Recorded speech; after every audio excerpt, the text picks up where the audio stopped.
Good evening and welcome to Fantastic Dimensions. We are playing Call of Cthulhu 7th edition. This is a published module by Critical Hit Publishing called The Pipeline, which they just released quite recently, I believe. You can pick it up on Drive-Thru RPG if you're interested. I've got 5 fantastic players here ready for some Call of Cthulhu action of various levels of experience with the system. I think everybody here has played with me before, at least, so they at least have some experience with my GM style. And for anyone who has little or no experience with the system, don't worry. This is one of my favorite systems. I've been playing it for quite a while. I run it a lot, and you'll find it's a really simple and intuitive system, I think, once you get going. So, without further ado, I will just do a quick little intro on what the scenario I'm running is for anybody who's watching who hasn't been around for all of our character creation, and then I'll go by and I'll call you guys name by name to just introduce your characters. So it is 1986, October, I believe. I don't have the date right in front of me, but so it's late autumn, 1986. I guess actually more like mid-autumn. The investigators have been hired by the Exxon Corporation to investigate the sudden communication loss with their pumping station in British Columbia. Exxon suspects that a radical environmental group called the North Wind is responsible, and since these eco-terrorists have shown little regard for human life in the past, the company is taking no chances. So this team consists of 3 engineers, a survival expert, 6 private security specialists, and a company representative who is here to handle any public relations, negotiations, speaking to the media, etc., if necessary. Of course, also the company representative is of course also to make sure that everybody is looking after the best interests of Exxon during this operation. We start off. You guys are all flying on a DHC-6 Twin Otter ski plane. You left Vancouver at around 6 a.m. You're expected to land in Telegraph Creek, British Columbia around 8:50 a.m. And from there, you're supposed to take a service road approximately 25 miles to Shooteen Landing and EBC Pumping Station number 31, which is the aforementioned pumping station that they've lost communication with. So, let's see here. I'll start with you, Jens. I'll put you on the spot since you're playing the company man. Why don't you go ahead and tell us who you're playing today? Yeah, I'm playing Heinz Krupp. He's a businessman working for the Exxon company, based in Germany, and he flew over to Vancouver, and then to Canada. To Canada to represent the company and look after. He's a very greedy guy, very success-oriented guy. He has a weakness, and this is good drugs, but his most weakness is the biggest drug for him is making money. He looks like Charlie Sheen in the Wall Street, like the picture, and he's a very cold, just strictly money-oriented guy. Very good. All business. Yeah. Oh, very German of you. Yep. Excellent. So then, John, why don't you go ahead and tell us who you're playing? I am portraying Dr. Sergeant Major, a career field engineer who works exclusively for Exxon as a troubleshooter. He goes in for all things technical related, be it pipeline issues, pumping issues, drilling, control panels, communications, that sort of thing.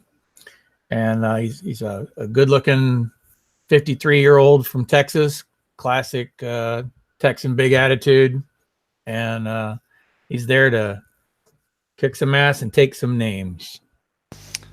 Excellent. Okay. And Joe, why don't you go ahead and go next? How's it going? I'm Joe. Today I'm playing Oscar Goodwin, a.k.a. Oz, as everybody calls me. Good old Texas boy, former Marine. Since I got out the service, I have been spending my time out in the wilderness, and I am here to get these fine people from where we land to our destination. Excellent. I'm sure your skills will come in very handy indeed. And Ez, why don't you go ahead and tell us who you're playing? So I'm playing Amanda Drake. I am the head of security for this team. I'm a former Marine, fairly straightforward and strong-willed. I'm generally optimistic and try to hold true with whatever I say I'm going to do. I try to follow through on my promises. Fairly average height, kind of lean, pale as hell. Yeah. Perfect. Sounds great.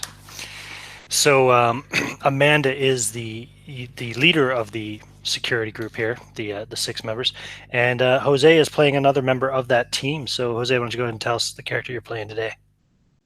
Hey everybody, my name is Jose, and I'm playing Benjamin Shepard, one of the security members. He's a former Israeli army soldier, and Ben is secretive, silly, inconsiderate, self-assured, and carefree. He's pretty much like he's all business, but he's also like a little joker. But when it comes to getting the job done, he gets it done. Excellent. Very good. So the last thing any of you really remember is taking off from Vancouver. Now, to start us off, actually, I'd like each of you to go ahead and make a Constitution roll. The way you do this, you're going to roll percentile dice, Jose. Okay. You have a number for your Constitution, your con on your character sheet.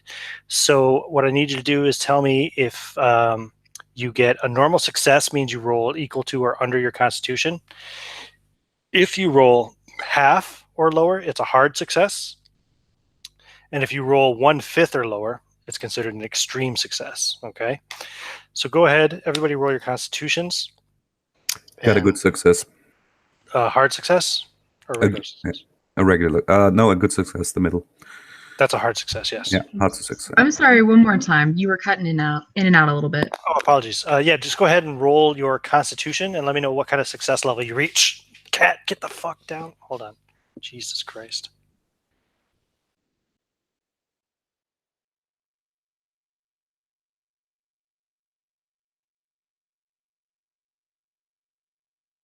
I had a cat on top of the television set. I had to take care of that. Okay. So we had one hard success. Okay, we have a fail for Amanda. Did anybody do better than a hard success, half or lower? Yeah, I rolled an 11, extreme success. Nice. Probably my best roll all night. Yep. Get it out of the way early. That's what I always say. Okay, we're going to roll with that. I'm going to assume that's the best. So you're the first one to come to, Oz. You awaken to the sound of howling wind and creaking metal. You're suspended upside down, still belted into your seat. It's bitter cold, and somewhere in the distance you can hear someone screaming. Your head is pounding, and the last thing you remember was boarding the plane in Vancouver. All right. Gonna kind of real quick give himself a check over, make sure fingers, make sure his legs are moving, everything's solid, nothing broken, and then try and undo the seatbelt. So you're a bit sore, for sure, but you don't find any signs of severe injury or anything of that sort. You think you're whole, you're intact, you're not finding any blood or anything of that sort on you. As you're kind of looking around, the first thing you notice is that the front part of the plane where the cockpit and stuff was is missing. It's gone. It's just a big open hole, bits of broken steel and maybe some wires and stuff hanging off there. And you could just see this, like, you get the feeling that you're on a bit of an incline, that you're on the side of a hill or a mountain or something, and you're kind of looking up as you're looking out through the open front of the aircraft. And as you look around too, you see the other 11 people, or the other 10 people, sorry, including yourself, aside from the pilot. The pilot, obviously, you don't see anywhere because the cockpit entire section is gone. But the other 10 people are all still strapped into their seats as well. Only a few of them are showing any signs of stirring, and several, you can tell just on looking at them, are quite dead. So you said you're going to unbuckle that seatbelt, yeah? Yes, sir. Go ahead and give me a dexterity roll, please. Oh, boy. Or acrobatics if you have it. Oh, that is certainly a fail. I rolled 74 out of 50. Did not make it. Okay, so you unbuckle your seatbelt, but unfortunately you land pretty roughly on what is the ceiling of the aircraft, but is currently gravitationally in the way of the floor. So you land pretty roughly and knock the wind out of yourself, bang your head a bit, and you're a bit dizzy. And as you do that, the other 4 members of the party will begin to regain consciousness. So you all find yourselves in the same situation, hanging upside down in your seats. The front end of the aircraft is missing. You know, the screams in the distance have stopped now. Okay, I just start screaming, Hilfe, Hilfe, help, help, help.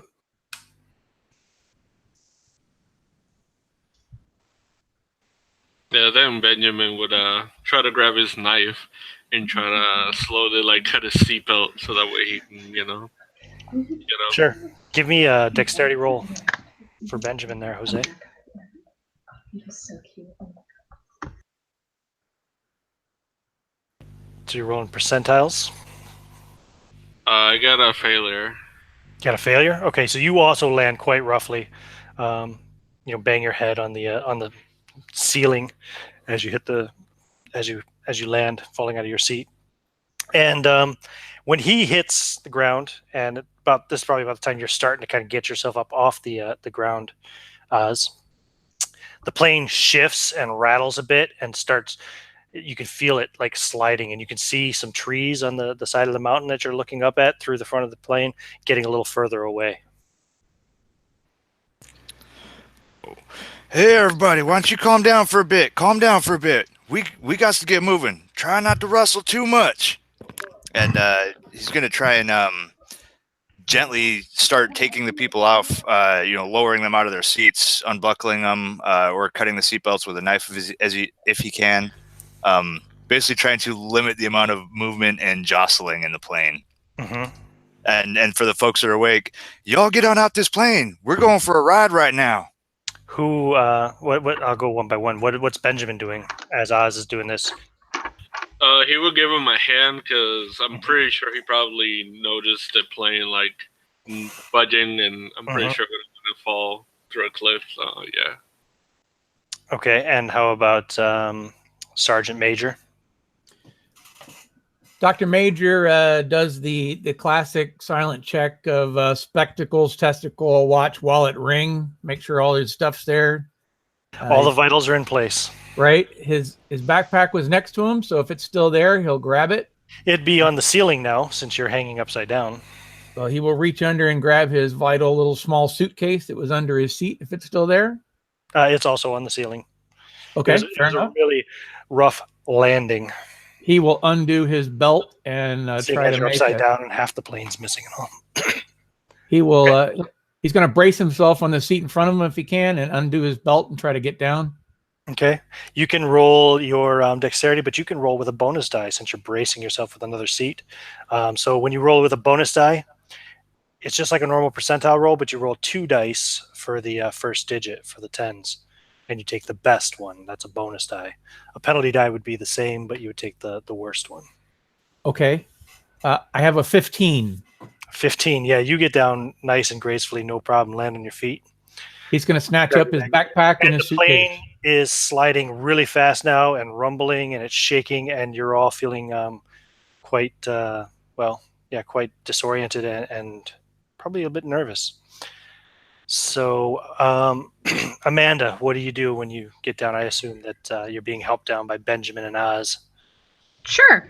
So, yeah, I'll try and fiddle with the seatbelt, see if that's jammed at all, and try and be as careful as I can getting down. Okay. Yep. Yeah, you have assistance from 2 of your friends as well, so you can get down without a roll.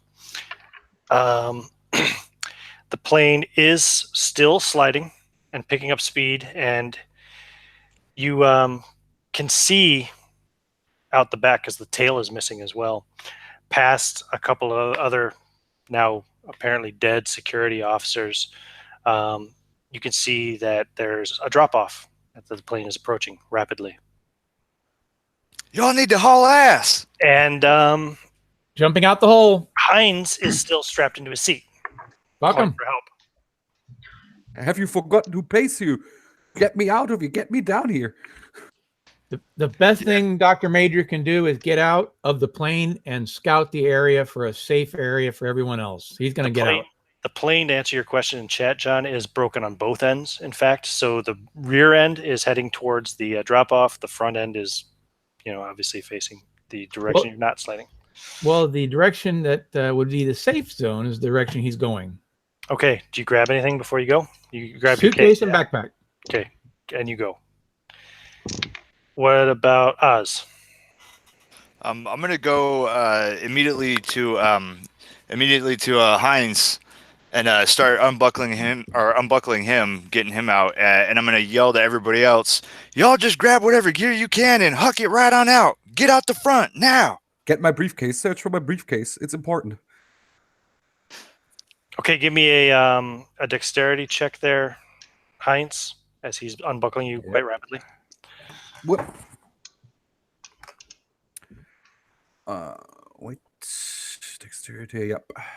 Got a 15 out of 35. Okay, yep. You managed to land relatively gently. You don't land on your feet quite like Hotshot did, but you land without knocking the wind out of yourself or anything. You can grab your briefcase and jump off the plane. And Amanda, as what are you doing? I'm gonna check and see if there's anybody else that needs help, and then if there aren't any, just gonna grab my shit and book it. You look, you don't see anybody else stirring as Heinz and Oz have just also leaped off the plane. You grab your rifle and your pack, and just as you're heading towards the front of the plane, you hear somebody gasping at the back, and you turn back, you see one of your security officers, Rebecca. Her eyes are open, and she starts to scream.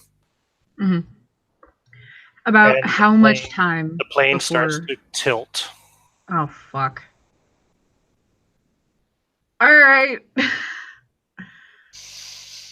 You guys who are on the mountain see the plane is now at that halfway point over the cliff, and it's now about 60%, 65%. It's going over. Can I jump and try and put some weight on the front of it? Try and grab it, and I mean, not trying to hold it from sliding. I know I can't do that, but just a little bit of a weight to maybe tip it back down a little bit.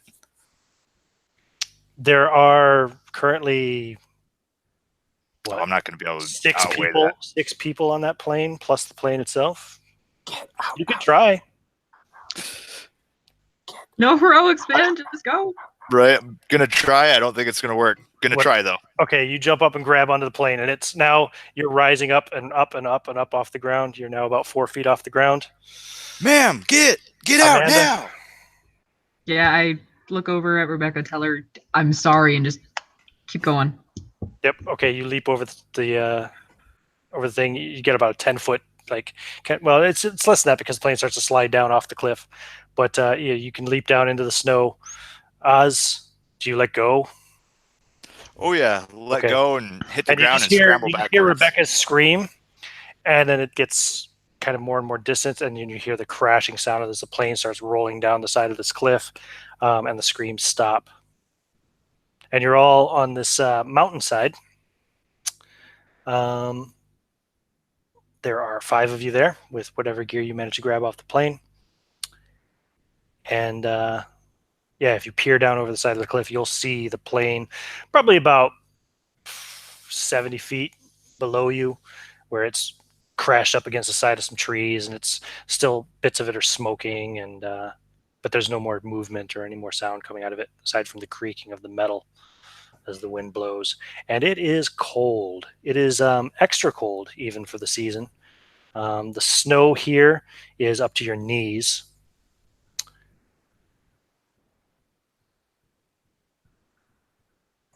All right, I guess Oz is going to start trudging back up the hill. Going to stop there and grab Amanda and kind of help her along the way. You all right, ma'am? Yeah. Seen worse, been through worse. It'll be fine. Oh, Nothing like a little near death to wake you up, though. We ain't out the woods yet. and picking up gear as he goes, hoping one of the items that were thrown out was his pack. So, as you like get towards the group, I'm gonna just everybody all right, and any kind of affirmatives, just gonna keep on walking. Heinz is stumbling around and he's like, my papers, all my papers were in there. My money, everything was in there. My mobile phone was in there. We have to, everything, what? My stuff. Sorry, my buddy. stuff. Joe, roll your luck for me. Alrighty. Come on, luck. Am I lucky today? I have a 29 out of 45. Yes, your pack was one of the packs that got tossed off the plane. Thank God, otherwise we were all going to die. I have a quick question, though, for you about that. Yep. Do you have written down what's in your pack? Yes, I do. Did you write down climbing gear? Yes, I did. You did? Okay, good. Yep, that was part of the stuff. Cold weather gear, snowshoes, camping gear, climbing gear, polar sleep bag tied up, 50 meters dry rope, complete first aid Holy kit, shit, maps that's and one of those- compass, signal gun with 5 flares. That's one of those big military packs, huh? Yeah, big old frame pack. He was set for, the wilderness. Happy days. Well, fortunately, it was one of the packs that got tossed off the plane before it went over the cliff. So you don't have to climb the 70 feet down to try to recover the climbing gear. Thank God. All right, yeah. What were you going to say, John? I was going to ask a quick question on my character sheet from that pre-gen site. I have a 20 listed as total luck. Is that the same thing as a luck score, or is that some sort of allocation of points? You have a 20 of luck? Yeah. Yeah, that means you're not very lucky. Oh, okay. Very good. Wow, that's really bad. I'm sorry. That's the equivalent of disappoint- rolling a 4 on 3d6. I'm sorry to disappoint you, Oh, I'm not disappointed. I'm excited. jackass. I will be using the optional rule too. I'll just explain it real quick for Jose there. Luck can be spent. So if you say you fail a roll, but you really want to succeed at that roll and you don't want to push your luck with it, you can actually just spend luck points to change the outcome of your roll by however a points equal to however many points you spend. However, your luck only comes back at the end of an investigation, and of course, if you survive.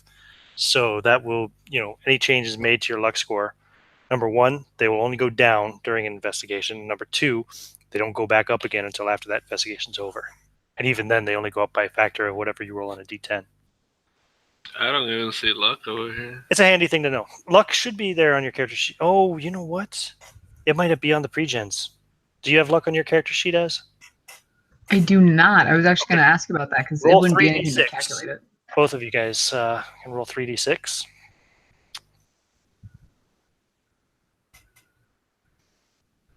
You guys still have the map, the Tahltan landing map I sent before to the group. It's on my screen there, but you might not be able to read it that well. It might not be big enough. What she said.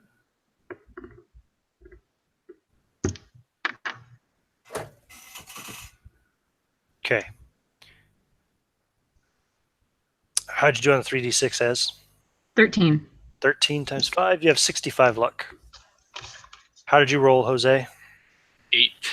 You have 40 luck. Hey, should let me roll. 20 luck.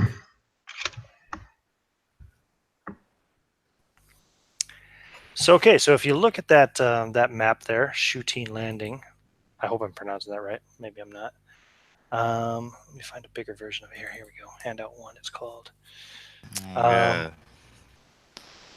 You can see Devil's Elbow Mountain. You see it there on the bottom of the map next to the little mileage marker? And there's a little spot there that says crash site. There's a dot there that says crash site. That's where you are. You can see in the valley below the mountain the pipeline running along the river. And that is the Stickeen River. Mm-hmm. And it's running north to the pumping station at Tahltan Landing. So in order to continue to try to get to the pumping station, you'll have to try to make your way down to the river. and then you'll be able to follow the pipeline in theory from there all the way to the station. All right.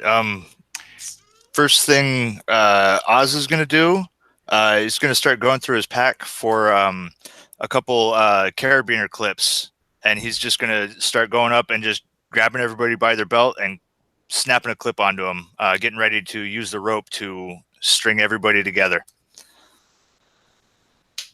Okay. So that nobody gets lost or off track. Everybody a little more stability. probably, If one falls, we're all going to be stable. this would be a good point too for everybody to put on their winter weather gear, because it is quite cold, and you know you're a long way still from the pumping station. Indeed. I would actually also pass my snowshoes over to Amanda. Ma'am, these might make it a bit easier for you to move through this snow. Did we check the grounds for any materials that might have fallen off the plane that weren't our own personal, like other packs and suitcases and such? That's a good question. I would like to do that if we have not done that.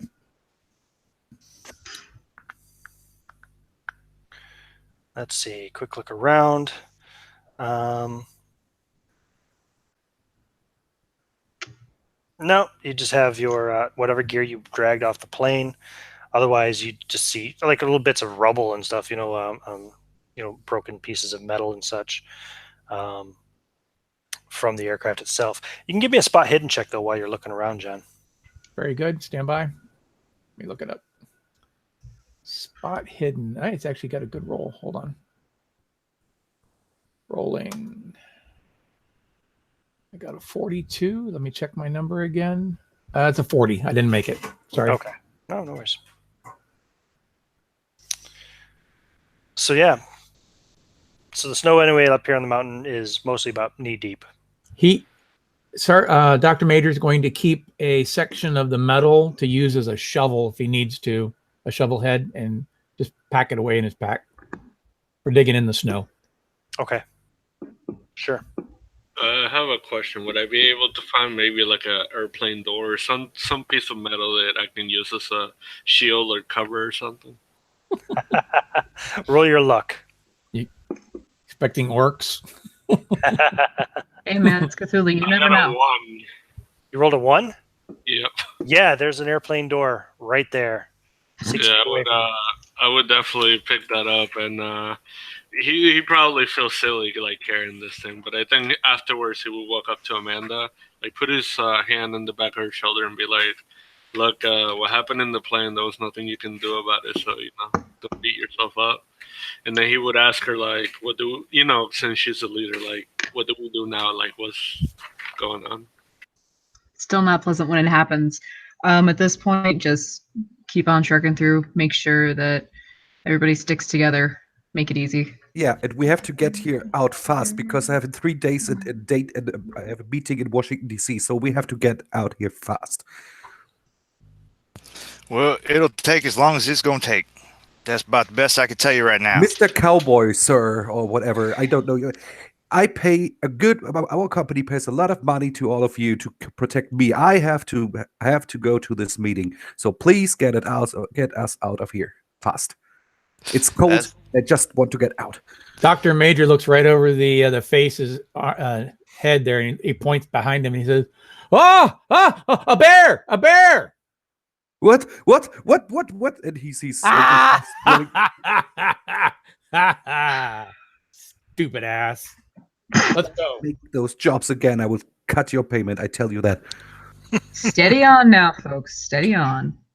Not lose our We heads. need to get moving, folks. It's only going to get colder.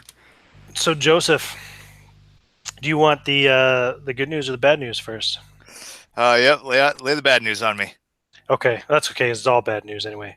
So the bad news is that you only have 1 pair of snowshoes. Yep. I was aware of that. Travel is going to be quite slow through the snow this high. And the other bad news is that you reckon you have currently maybe 8 hours of daylight left, and it's going to be at least a 14-hour journey to the pumping station on foot from here. Maybe longer if you run into any problems along the way. Right. Well, do have a cold weather tent, and if we need it, everybody's gonna have to pack in, but that'll be good for the body heat anyway. So yeah, he's gonna take the lead and look back and be like, after everybody's laced up on the rope, he's gonna look back and tell them, all right, folks, we're gonna get on moving. We got to get down this mountain over here, get up next to that pipeline. It's generally gonna be just a touch warmer, maybe a little bit of windbreak, but we're gonna follow that right on up to the pump station. We got a good, he flips through looking over the map, a good at least 14 hours trudging through this nasty shit right now. So I would appreciate it if everybody keep their traps shut, unless it's something important. None of this little bickering. No, it doesn't matter how funny it is, but we got to get out of this because it's only going to get colder, and I don't want to be hauling no dead bodies around in this snow. So let's get moving, people. This is what you hired me for. Some more bad news. The only way really down the mountain is via a frozen cliff of ice. I only have one ice pick in the climbing gear. That's going to be rough. Oh no. About how far down is that ice cliff? Does it say how long down it is? Let me see.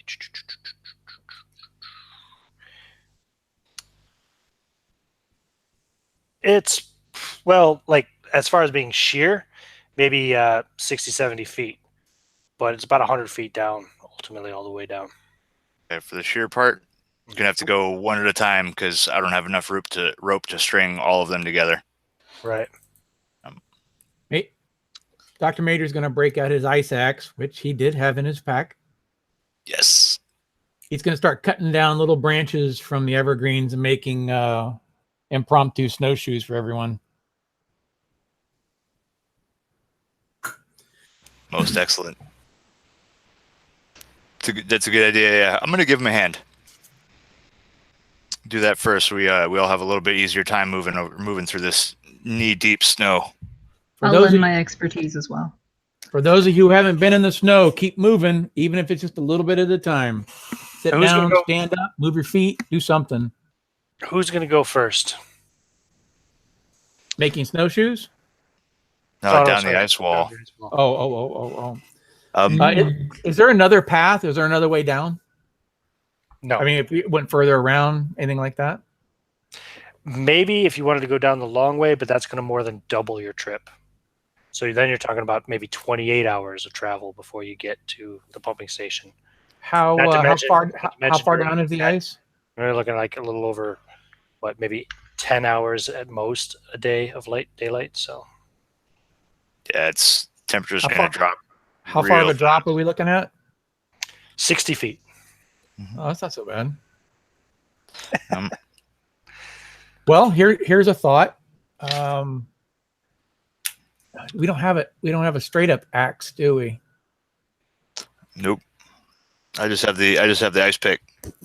So I'm figuring look around and be like, all right, easiest way to get this done, gonna lower you all down one by one. When you get down to the bottom, you just hunker down, stomp in place, keep the blood moving in your feet, and just hang tight while the rest of us get down. And then who all wants to go first? Dr. Major will go first. All right. Okay, Doctor. I'll let him rope himself up and hang up top and kind of belay. Now, Doctor, this is going to be a climb check for you. All right. It's going to require a hard success to get down without any issue. Oof. But you do get a bonus die because you have equipment and guidance from the survival expert. All right. The bonus dice, let me do that first. It changes from 100s to 10s. 1 second. Holy shit. I rolled the bonus dice and I got a 2 and a 1. Okay. So I take the 1 and I'll roll my second dice. Yep. And it's a 0. So I got a 10. You got a 10. And what's your climb? I'm looking. My climb is a 20. So I got a medium as a 10. Exactly a hard success. Okay. So you make it all the way down to the bottom, down this ice wall. Woo! Woo! 60 feet down to where then kind of it evens out a bit. And it's another 40 feet on down to the river level, but at least there you can walk. You don't have to climb down this rope. So who wants to go next? Now that he's down there, can he hold on to the other end, making it taut and therefore making it easier for the next person? Yeah, sure. I don't see why not. Maybe give him a little extra bonus or something. Yep. I was gonna say Benjamin would definitely help us, like lower people also. Okay. I'll head on down. Okay, Amanda. So you get 2 bonus dice. So you're going to roll 3 dice for your 10s and take the lowest. Oh my. Because you're getting a bonus die for the equipment, and you're also getting an extra bonus die because you have a guy on the bottom now kind of holding the rope taut, so you're not like swaying in the wind or anything Yeah. else. Excuse me while I find another D10. Yeah, sorry. Alrighty. And it's still hard check? Yeah. 2. Okay, 2 is your lowest. Great. And then roll another die just for the digits.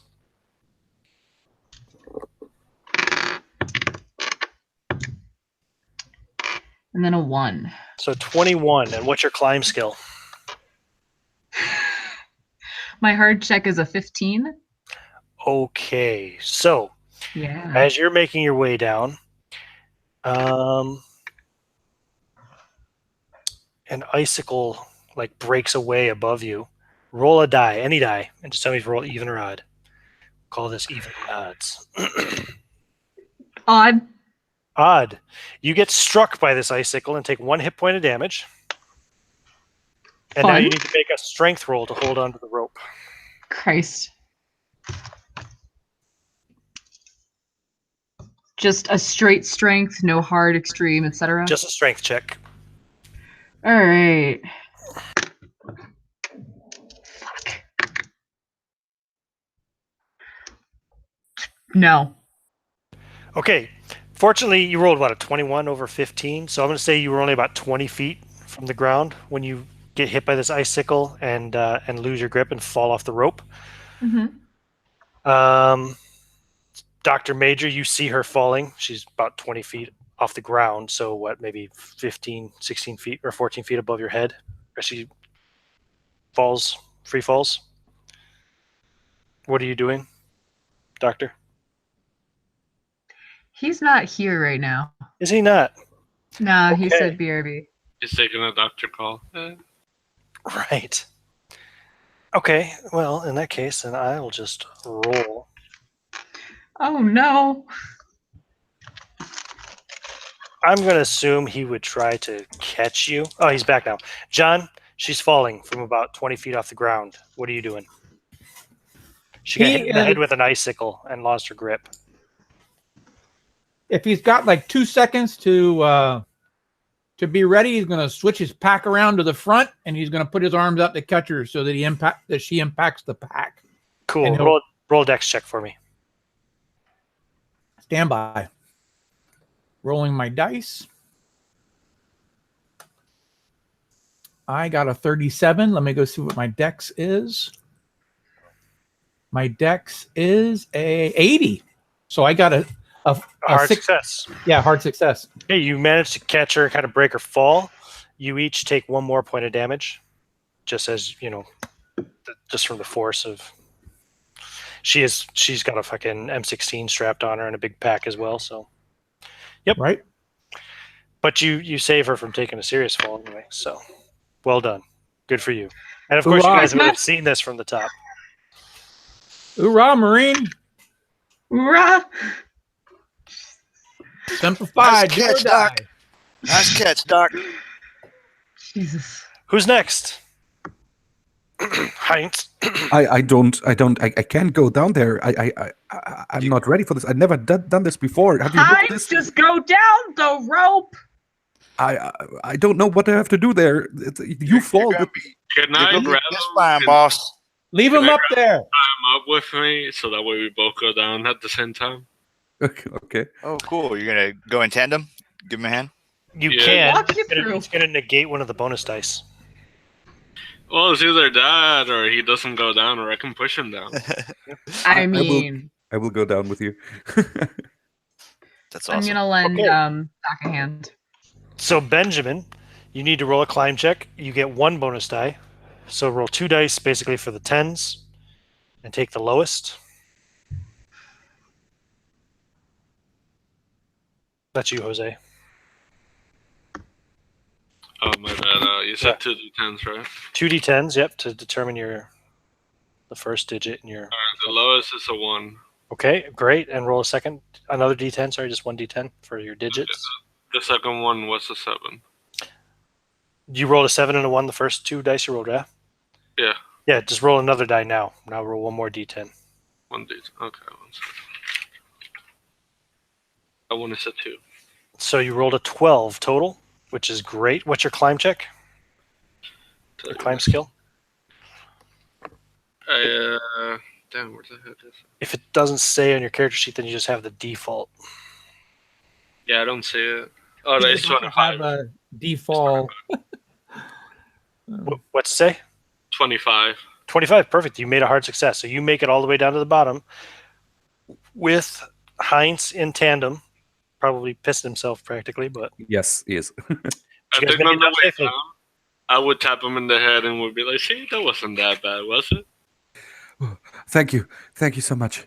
Thank you so much. And he hugs you. He hugs you very, very, very tight. He'd probably look at everybody and be like, okay.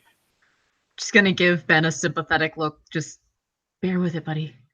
We're getting paid. Heinz, there were 57 different ways you could have fallen to your death. Oh, Jesus. But I didn't. Somebody mute that man. All right. Joe, Oz is the last standing up on the cliff. Yep. All right. Any bonus dice on my end? I don't actually know if there would be. No, you still get 2 bonus dice.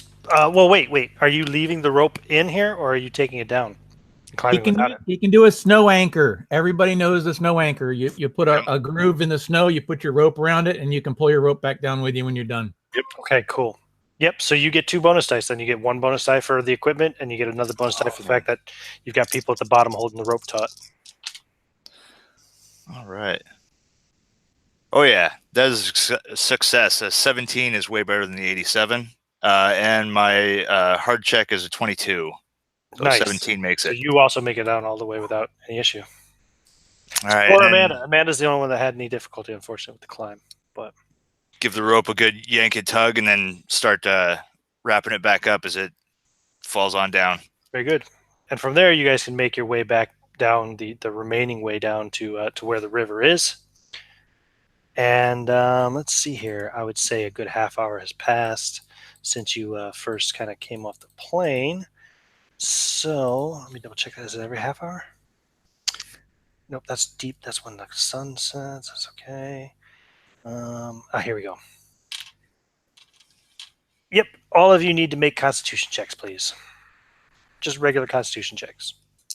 Only tell me if you fail. Otherwise, you don't have to say anything.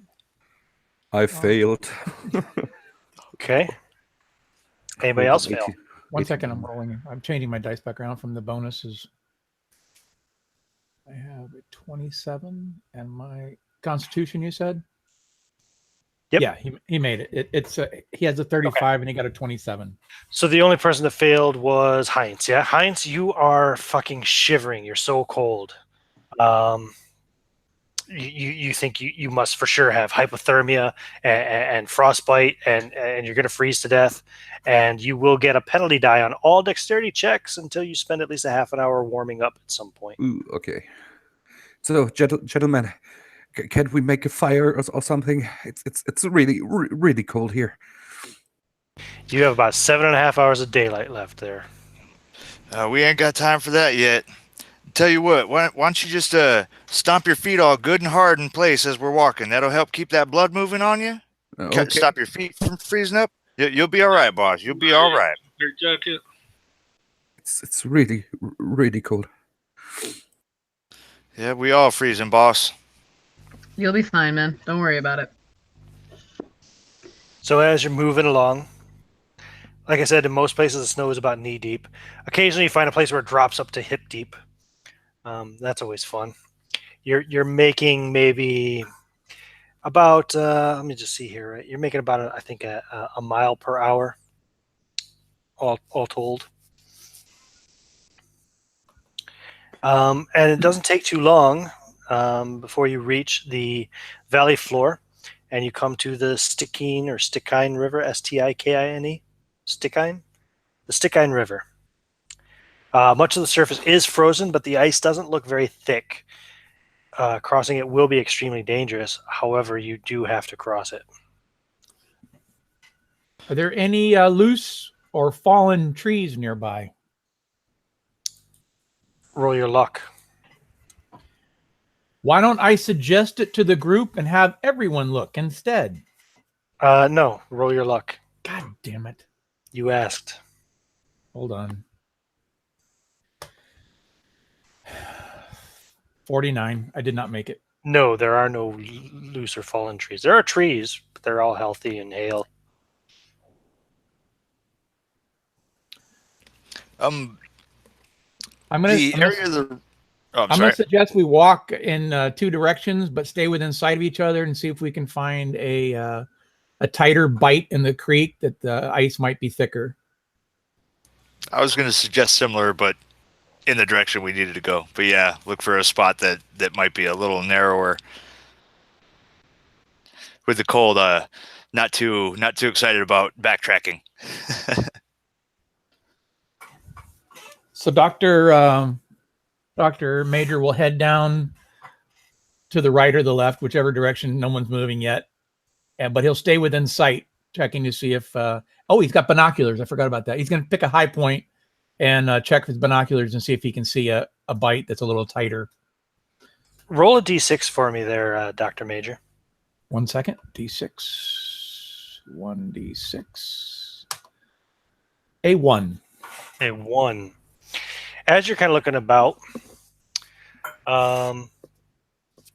you've separated a little bit from the group. You're up a bit ahead of them, kind of moving further north along the road, trying to look for a better place to cross. You think in the distance to the north, the same direction you're kind of moving, you hear a really eerie scream on the wind. You're not 100% sure if it came from the north, northeast, northwest, maybe even west, because the way it echoes. It might have been a bird of some kind, but it was really big. Nobody else hears it, only you. He's an engineer and a Texan, so he doesn't get rattled by such things that just happen to be weird noises. He's going to keep looking for a tight bite where the ice might be thicker. Okay. Roll your survival. Survival. All right, stand by. Let me switch back to hundreds. And survey says a 51. Let me go see what my survival is. Survival is not a 51, so I did not pass. It all looks pretty much the same to you. Alrighty. All right. Oz is going to be here. He's got the map of the area out, the pipeline, looking over it. He kind of calls out. He's like, there does seem to be a spot farther up. It looks like it might be an easier spot to cross. It does narrow a bit right up the way here. I don't know, maybe about 3-4 miles up ahead. There's a little area that looks like we might have an easier chance of crossing. River gets a little mite thin. You might even make it there before dark. All right. Let's do that, and I start heading that way. Okay. Yeah, there's a little spot there on the map. It kind of looks like two little points with a row of ice in the middle. If you're, I believe you. For it I'll look there. at it. I'll look at it. Can I zoom in on this stupid picture viewer? No. Okay. Yeah, I think I know. It's about halfway between where we are. Yep. I was trying to point for a minute, but that doesn't do you any good. Yeah, you'll definitely want to cross by the time you get there, because By that point in time, you could see the pipeline is even further over after beyond that on the other side of the river, and visibility might become an issue if it starts to snow or the wind blows much harder. Mm-hmm. You want to keep an eye on that pipe. Although in theory, you're a survivalist, you could probably just follow the river. But if you want to keep an eye on the pipeline, you'll want to cross by that point for sure. Okay. So what's the marching order here? I'll take lead. I take that. I'll follow behind. All right, so we got Oz, then Amanda. We've got Benjamin in the back, and so we've got the engineer and the talking face kind of in the middle. Yeah, Perfect. and you're still shivering, Heinz. Yeah. You're still just chilled to the bone. You've never been this cold in your life. He tried to. And you're just thinking about, like, you can't wait. You just hope the hot chocolate machine is working when you get to the pumping station. Yeah, a hot coffee and a good, nice nose full of white powder. Oh, you're surrounded by white powder. Yeah. Roll your luck. Wait. So, 18. As you're thinking about your powder. Yep, an 18. 18, cool. How much cocaine did you have on you? I just have like 1 gram on me. On my body, I had more in the plane. Oh yeah, that's on the side of the cliff somewhere in a smoking heap. Yeah. Okay, so you got a gram on you in a pocket somewhere, yeah? You check, kind of paranoid, all of a sudden like, oh shit, it's still there, it's still intact. Yeah, It but my didn't nose is burst too or cold to. Oh, I understand. I'm just letting you know you have a moment of paranoia where like, did I lose my cocaine? Did the baggie break or something, But no, it's all good. He's doing that all the time. He's like on his right chest. He's always like, is it still there? Mm-hmm. Joseph, roll a d6 for me. Yes, sir. I got 4. A 4. So as you're kind of leading the way, after about a mile, I'll need everybody to make 2 more Constitution checks, please, and let me know if you fail any of them, Stand or if by. you fail more than one of them. I have an extra dice. An extra die for what? You told me on every another check for No, dexterity checks. You're going to Yeah. take a penalty for Okay. because you're already suffering the onset of hypothermia. But I rolled a 6. Joseph, you failed one, so you're feeling the onset of hypothermia as well. You're starting to shake and shiver. You're going to also have a penalty die on all dexterity checks now for the rest of the day, or at least until you stop and warm up. Okay, groovy. Everybody else passed, yeah? The first Skinner- one was a 6, and the second one was a 91. Oh, the second one you failed? Yeah. That's your second fail? Yeah. So for your second fail, Heinz, after an hour or more of traveling along this the river, you will also get a penalty die on all intelligence checks now as well. to warm up. Okay. So intelligence and dexterity both are penalized. Okay. Just dexterity for Oz, who failed 1. Everybody else passed, so everybody else is doing okay. The winter clothes are doing their job. You're moving well enough. You're keeping warm. Okay. I'm gonna catch the attention of Oz. Hey, Yeah. hey Oz, Marine. Yeah. It looks like a couple parts of our clock are starting to break down. Not all the gears are working as they should. Yep. I feel that. We ain't got much choice, unfortunately, right at the moment. Just keep in mind, if it gets too much worse, they're going to actually break. Yep. If it gets worse, we're gonna have to take a camp break. In about another hour, the sun should be directly overhead. It'll be noon in an hour. Okay. I guess I Yeah. could just say it's 11 o'clock. That would have been easier, right? In about an hour, we'll have us a little sit down and try and breathe some warmth back into us here. But Oz, you see something up ahead. You see a dark lump in the snow. Hey, why don't y'all hold up here for just a moment? Just hang tight. Just hang tight. And I kind of want to investigate from here. On what I might. Okay, roll spot hidden. Spot hidden. Yep. Okay.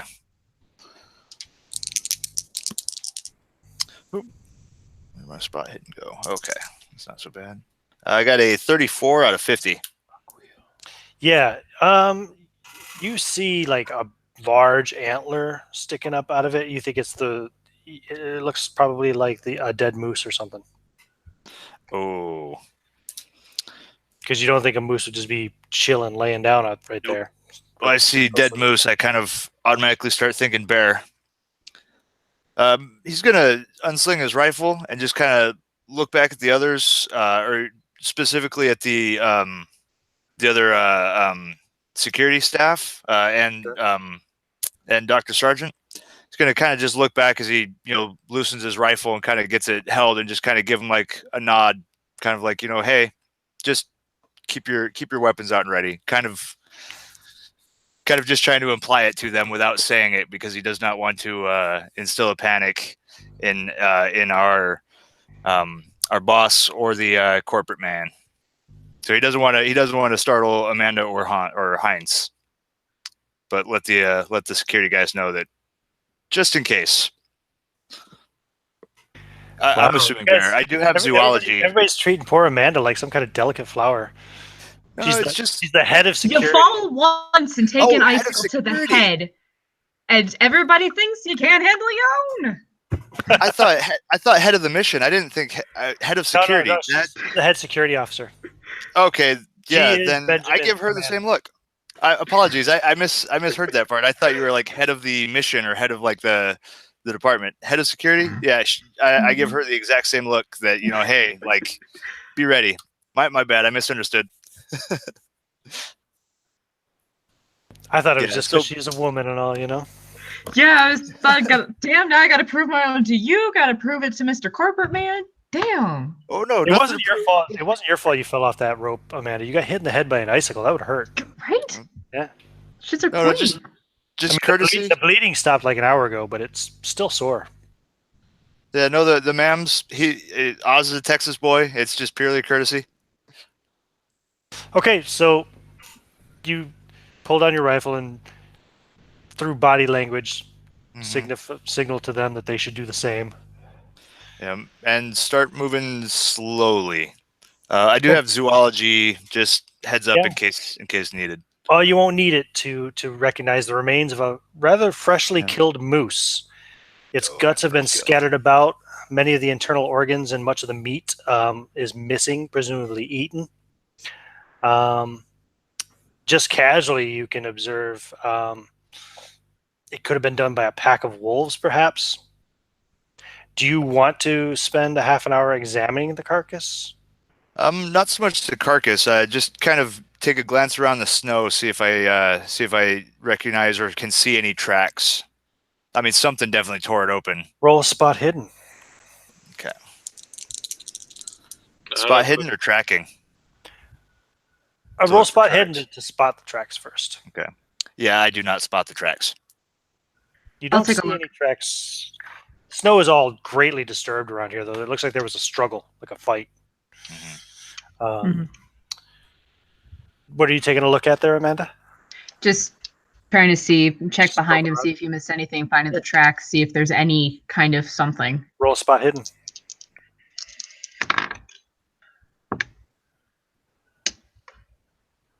That's a no by about 38. No. There does still seem to be quite a bit of meat, though. A moose is a big animal. And being a survival expert, Oz, you would probably think 10 minutes with a knife, you could scavenge enough good meat for 8 meals. Well, 8 individual meals. And feed all of you once, and then some left over.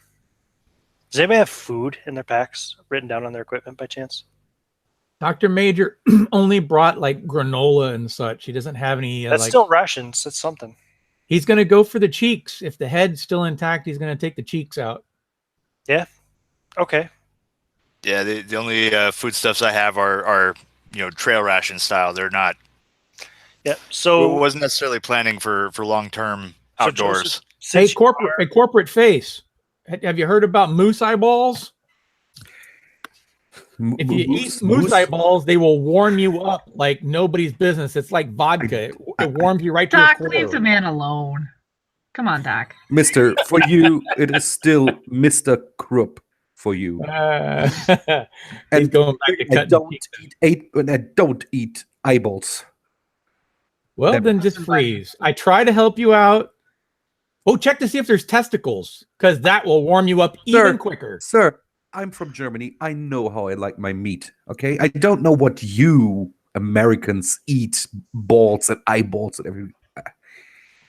Well, it's a good thing for you we're not in America. This is Canada, mister. I'm from Germany. Mr. Canada is North America. It's a continent. There's not only one country. I know that you Americans are that all America is just America at the USA, but this is still the continent of America. Nice. So, Joseph, you can write down anyway. You got 8 portions of moose meat. Okay. Carved and cut up. Yeah, I think being the survival expert, that would be your domain. Oh yeah. Look after the how I much have a food good you have. question.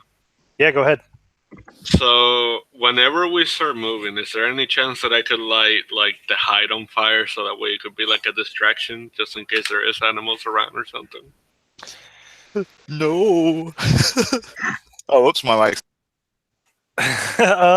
Yeah, you could. You could. It wouldn't burn for very long though, with all the snow around. However, It was worth a try. you do get the thought, and this probably strikes you as well, as that melting snow is a great way to make drinkable water. Yep. Melting ice or chipping a hole with an ice pick or with the ice pick through the river. No melting needed. There you go. That too. Yep. Okay. Yeah. Continue on. Definitely want to go a ways clear of this. This is not a good place to camp. This is a buffet right there. About 20 minutes later, I'm going to need everybody to roll another Constitution check, please, and just tell me if you fail. And definitely moving cautiously. 8 total, John. 8 total portions of meat. Okay. You want 2 checks or just 1 check? Just 1 check. It's 1 check every half hour. Hey, I failed again. You got a 58. You failed again? Yeah. Okay, I'll just see if anybody else failed too first. Sergeant, Dr. Major failed his for the first time. Dr. Major, you're now also suffering penalty dice to intelligence rolls as well as dexterity rolls. Everybody else passed. Heinz, however, is just shivering so bad his teeth are rattling, and you know when you're so cold and you're shivering, like your muscles cramp up and get tight and sore and everything. And he just kind of drops to his knees, which puts the snow up like halfway up his stomach, essentially, and then keels over face first in the snow. Okay, crew, we're camping here. Yeah, we're stopping. I would definitely run to him and put my winter jacket over and try to warm him up real quick. Make sure he's not dead. I haul him up. Just get him out of the snow as much as I can. Yeah. How big is Heinz? What's your size? He's a pretty big guy. His size is 85. Oh, he's a really big guy. He's a big guy, yeah. Heavy boy. Oh my god. You can get him up out of the snow, but you're not gonna have to Hell no. shoulders or anything with your pack and all. Hell no. Dr. Major is going to break out some branches and make a quick little skid to put him on, get him away from the edge there, the snow. Put him on branches, get him off the snow. Okay. But he won't be kind about it. Yeah. All right. Well, he's doing that. I'm gonna actually pull out the polar bag or the polar sleeping bag, and start get that laid out next to him there, and start stripping his clothes off of him because he needs some serious heat right now.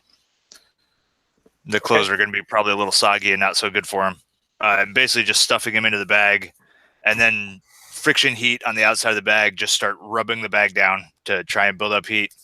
Y'all can get in here and help if you want. We got to get this feller warm. We should all pee on him because the pee is going to be very warm and it'll warm him up super quick. I thought that, but I thought that was a bit too much. I appreciate the joke, but now ain't the time. This is serious. Yeah, I'm gonna get down and start rubbing on the bag too. Just make sure. Just as much friction heat as possible to start thawing him as much as we can. Dr. Major is going to start a fire. Okay, roll survival. All right. Do I get a bonus because he does have his little Yes. magnesium starting Yes, tool? absolutely get a bonus for that. All right. Let me do my tens. My tens first. I have a 3 and a 6. I'll take the 3 and a 1. So a 31. Let me see what my survival is. Survival is a 46. So I got a regular Get the success. fire going. Yep, you get a fire going. So you got him. You got Heinz kind of stripped of his wet clothes, and he's in your thermal sleeping bag. Yeah, over by the fire. Yeah. Well, You guys can all use the fire to warm up too. I'll hang up whoever has wet clothes on that wants to put them on the little stick near it to one, smoke them and dry them. Okay. May as well start cooking up some of that meat. While we got the fire going. Okay, he's going to break out tins and also make pine needle tea that's full of vitamins and such. And nice warm something will be helpful. Just keep in mind it takes more energy to digest meat than anything else. Does anybody else have any wilderness skills? Maybe we can search around for like pine nuts and so forth. Is wilderness skills like survival or? Yeah, Survival. Yep. I would think so. I'll take a look around for anything edible. Sure. Go ahead and roll survival checks. Hot damn. I'm actually sticking with Heinz. Just kind of talking with him a bit. How you doing, feller? Are you feeling all right there, boss? We're gonna get you back on your feet. I think I'm still passed out, right? You can wake up now that there's a little bit of warmth, and first thing you'll notice is that you're feeling a bit warmer. Next thing you'll notice is probably that you're naked in a sleeping bag. Okay, I'm just shaking and look at you, and I'm like, am I dead? Am I dead? Afraid not, there, boss. Afraid not. Okay. We're gonna keep you going for a bit longer. Don't you wait. You got that appointment in DC in 3 days, right? Yes. Can't have you missing that, boss. No. I can't miss that. Well, damn. Where are my clothes? Where's my jacket? We getting them all dried up right now. You'll be right as rain. Don't you worry. We got to get some warmth back in you, boy. Okay, he's just closing his eyes and. Okay. Yeah, John, you managed to find some pine nuts. How did you do on your roll, Ez? Did you find anything? Yeah. Ez also finds some pine nuts. So between the two of you, you find about 2 portions of food. 2 meals worth of food. You can add that to the list there, Joseph. 2 portions of nuts. And I would like Ez and John, or should I say Amanda and Dr. Major, both to make spot hidden checks while they're out there looking for the food. And actually, so can Benjamin, who is also searching. You can roll a spot hidden check as well. Just tell me if you succeed. If you success. Ooh. These fucking double IPAs are good. I don't think I have the skill though. Oh, never mind. I got a 30. Okay, I failed. I got a 74. Okay. So you found nothing on your search. You go back to the fire to warm up. I got a 4. Okay. What about you, John? How did you do on your spot hit? 26 of 40, so it's just a regular. Okay. So as you're looking, you both simultaneously make separate discoveries because you're obviously not looking in the same exact spots. As you've gathered up these nuts, Amanda, and you're kind of heading back to the fire, and you can see Benjamin and Heinz there standing near the fire, and you can see Benjamin and Oz there standing near the fire, and Heinz is in the sleeping bag, as well, and you can see they're kind of conversing. You can't hear them from this range, but you can see they're talking there by the fire. In the distance, across the river and beyond them, just at the very edge of your sight, let me just look at the map real quick, just so I can be accurate here. Yeah, there's another kind of hill leading up to a mountainside there. And you see, well, it looks like a figure on that mountainside.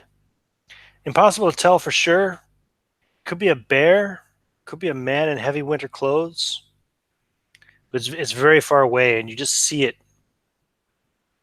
at the edge of your vision. And while she's seeing that, in the woods there, Dr. Major, you come across a set of tracks in the snow. They're weathered. Do you want to investigate further? Yeah, he's going to break out his little notepad and do a quick sketch of it so that he can refer to it later, and he'll see if he can follow it. Well, these prints themselves are pretty weathered. It's hard to make out as to like what kind of shape they were originally in. Do you want to try to follow them either way to try to see if you can find a more distinct track, or do you just want to take that information back to the fire and warm up? Is it fairly open terrain, or is it all super woody?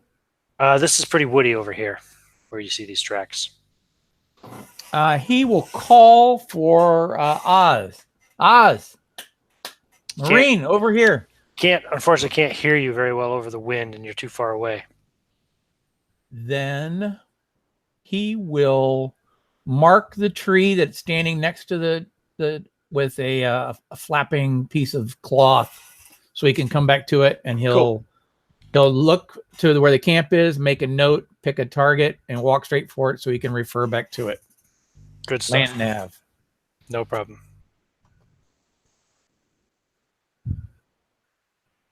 Okay.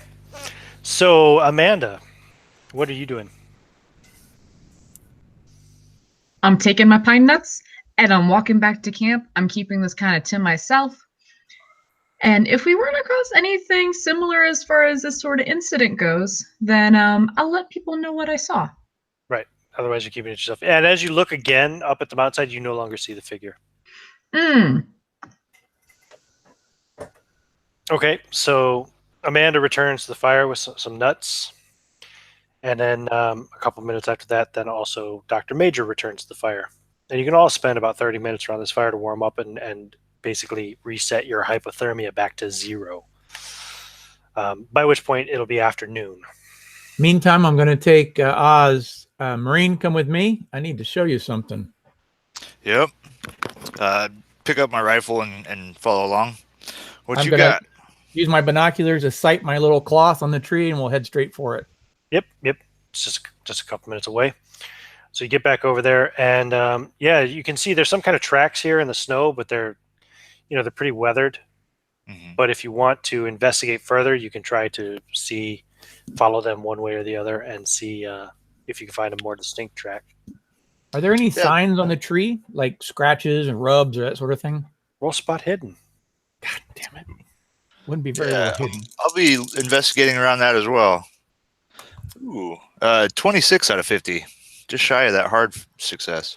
I got a 28 of 40. Okay.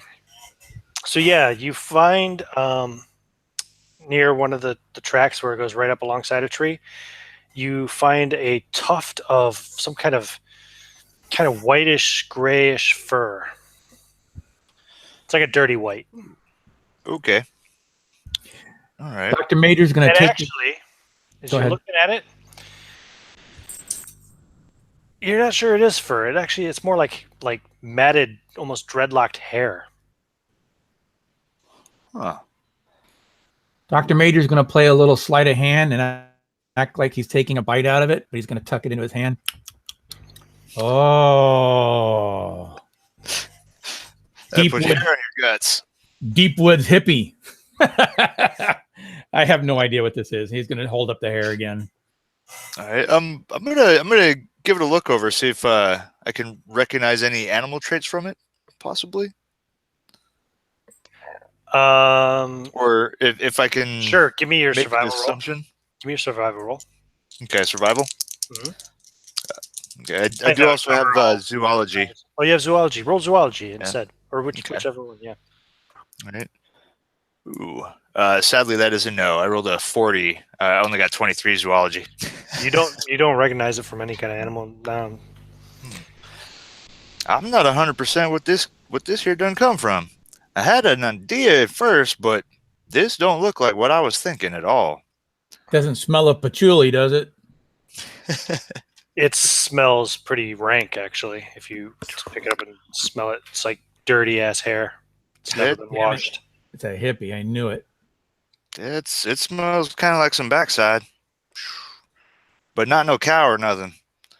Maybe take extra peek at that. Maybe when we get back up top. I mean, it could just be some wild critter. We'll get the company man to take a whiff of it. Oh, that poor old boy. He was in some dire straits there for a minute. I think he's gonna be all right. We're gonna get him up where he need to be. So before the other two guys come back, I kind of pull Ben off to the side and just listen. If you see anything out of the ordinary for this area, let me know. There's some weird shit going on. Yeah, he would reply, I got it, and then he would be like, do you want me to go out there and, guard? No, we should be fine for now. Just be wary.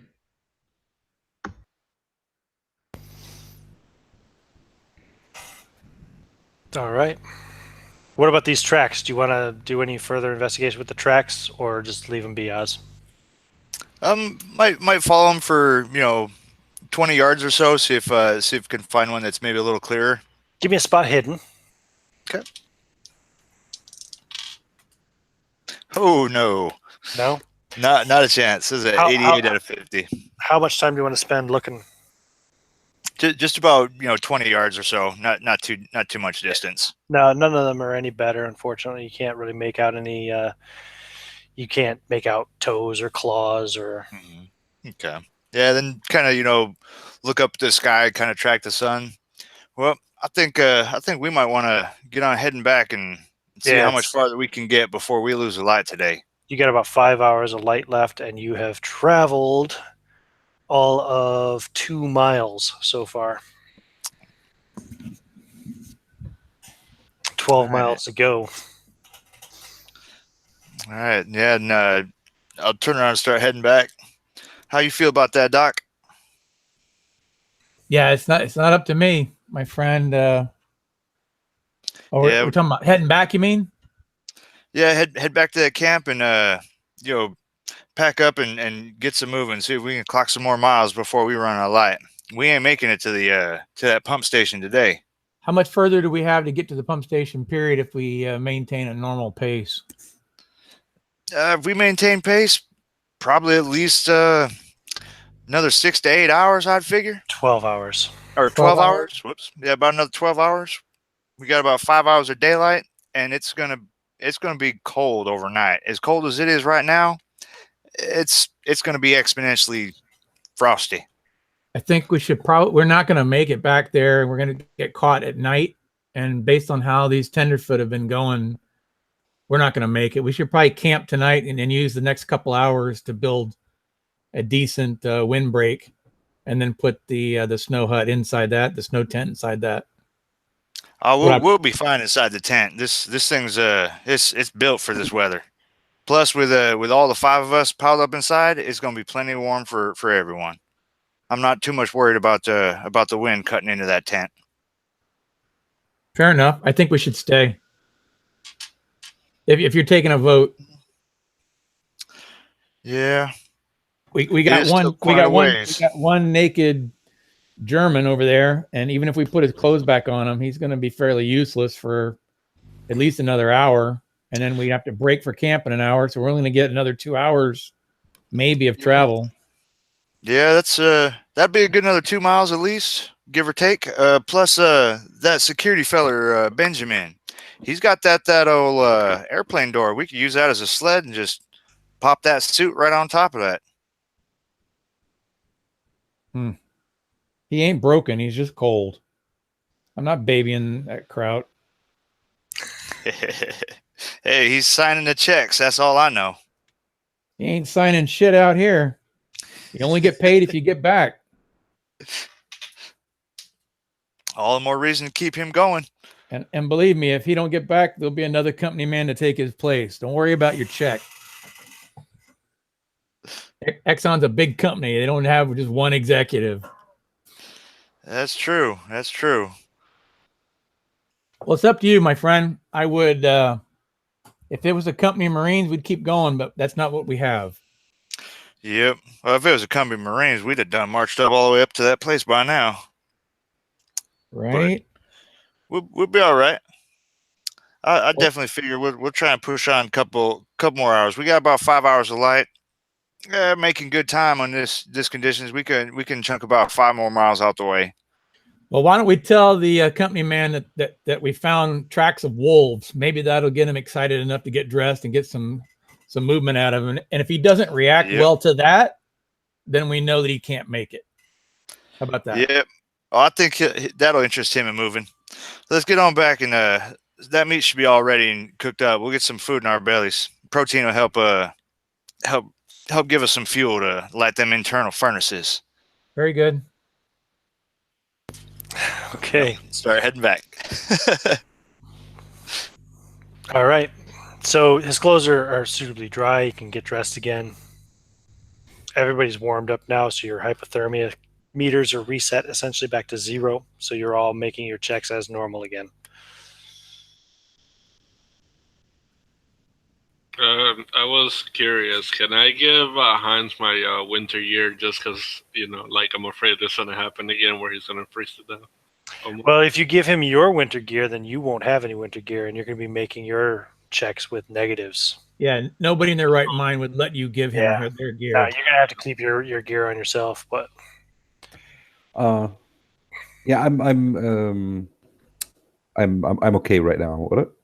You can't help others if you can't help yourself. You're feeling much better now. So I'm putting on my clothes, and I checked my 1 gram, and I look if somebody can see me, and in a moment I just sniff a nose of cocaine. Okay. And I'm like, okay, I think I'm ready to go. Everybody roll spot hidden checks, except for Heinz. Hard success required. Spot hidden. Whew. A 90. I'm not even going to bother looking. Anybody get a hard success? Nope. No. Okay. Nope. Nobody actually notices. You managed to fucking just get a little bit there under a fingernail. Yeah. But I'm feeling better now. Yeah. Dr. Major's got his back turned to Heinz, and he says, hey, Heinz, maybe you'd 22 was a hard... sorry. So you have a 44 normally or whatever, yeah, or 45. Okay, yeah, then you did notice, Amanda. You're the only one that noticed he was powdering his nose. Heinz. Yeah, what? Would you like to perhaps suck on my nuts? And as he turns, he's going to hold a couple of the pine nuts out. It'll really keep you occupied as you're walking. Oh, Nüsse. Yeah, yes, I would like to have some nuts of you. and he's like totally when everybody laughs, he's like looking strangely. What's so funny about this? Nothing at all. It's just a joke. Here, please chew on these. It'll keep you occupied. What? Why on my knee? No. He takes the nuts and eat it. Thank you anyway. So you continue making your way. Yep, pack up and get moving. Another half hour passes. Everybody make constitution checks, please.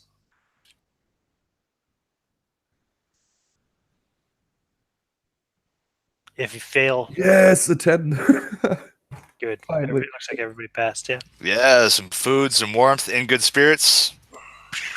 Company man's passing the text. Another half hour passes. Everybody make another constitution check, please. It's now... Damn it. About 1:30 in the afternoon. 32 of a 35. I passed. Yes. Cool. I'm just happy that it's now working. Good.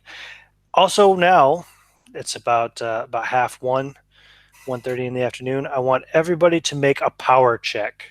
You have you have a character stat or ability called looking. Power. POW. Power. Ooh, I have a 65. Everybody roll it, and anybody who succeeds, let me know. I Yep. got pass. an 11 of 65. Nice. A 33 of I think everybody passed. 55. Great. Yeah. So you all have the unsettling feeling that you're being watched. And what is power mechanically in Call of Cthulhu? It's a representation of like your, it's kind of a combination of your will and it affects magic points, so it kind of affects your psyche, I guess, in a sense, you know what I mean? But I got you. yeah. Okay, I'm standing there. Something is watching us, I think. You good there, Heinz? I'm good, but don't you feel this? There's something in the woods that is watching us.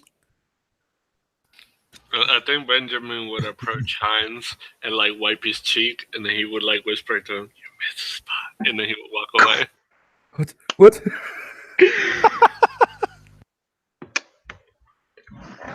Dr. Major's going to look over Heinz's shoulder and just stare, like cock his head over his side and just stare at the distance. Yeah, looking around, you don't see anything. Yeah, Oz is using caution, or definitely keeping his eyes peeled, but not slowing. Still keeping everybody moving. You've reached that point, that crossing point now. Okay, how does it now that we're there? How true to the map is it? Does it seem like it's a shorter distance, or does the ice seem set a little better? It's definitely a shorter distance. All right. Once again, Oz is going to take the rope. Carabiner should still be on everybody's belt, and he is going to link that rope up and tie everybody together. All right, we're going to cross this one at a time. I'll head out first. I want the biggest guy, you there, Benjamin. You're going to be the last one. We're going to be the anchors. Once we get across, everybody else will just be able to slide like Carabiner right on across this rope. If anybody slips and falls, we'll be able to catch you and pull you up and out. So we'll get across just in case this ice goes crackle and snap underneath us. So who's going first? I'm going to shoot across first. Roll any die. Tell me if you roll odd or even. Oh, boy. Odd. Odd. Roll a dexterity check, please. Oh, shit. I'm going in the drink. A 41 out of 50. Okay, so as you're walking along a couple of places, the ice kind of cracks a little bit, and so you kind of easily move around over to another part, but you make it across. All right, cool. Yeah, and I'm gonna get myself into a nice stable position and signal on. All right, next in line. So Get now, on moving. so everybody's Take gonna it go easy. in line, yeah, eventually, like one at a time. Mm-hmm. So everybody roll, except for Joe, who's on the other side of us. Everybody else roll odd or even, please. What do we roll? Any die. Just tell me if you rolled odd or even. I got an even. Even. Heinz makes it across with no issue. So does Benjamin. Dr. Major got an even. Dr. Major makes it across no issue. And Amanda, you rolled even? Yes, sir. You guys all make it across the river with no issue, aside from the ice cracking a little bit when Oz first made his way across. No problems. You crossed the frozen river. Congratulations. Everybody roll a constitution check now, please. Jesus Christ. It would have been funny if the guide was the only one that fell in the water. It's now 2 o'clock in the afternoon. If I'm calculating this right. It's going to be 4. Yep.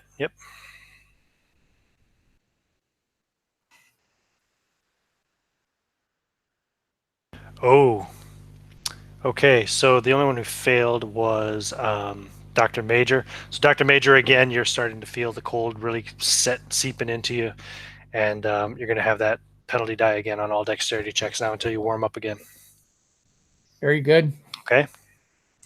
But like I said, it's about 2 o'clock. You got another 3.5 hours of daylight, you reckon, Oz? Okay, yeah, keep plugging along. Still, Following still the river keeping the along. rifle at the ready, keeping an eye around. Another half an hour passes. It's now Uh, 5 hours. Yep, it's now half 2. Everybody roll another Constitution check, please. You're going to need a hard success, John, because you failed your last one. I'm working on it.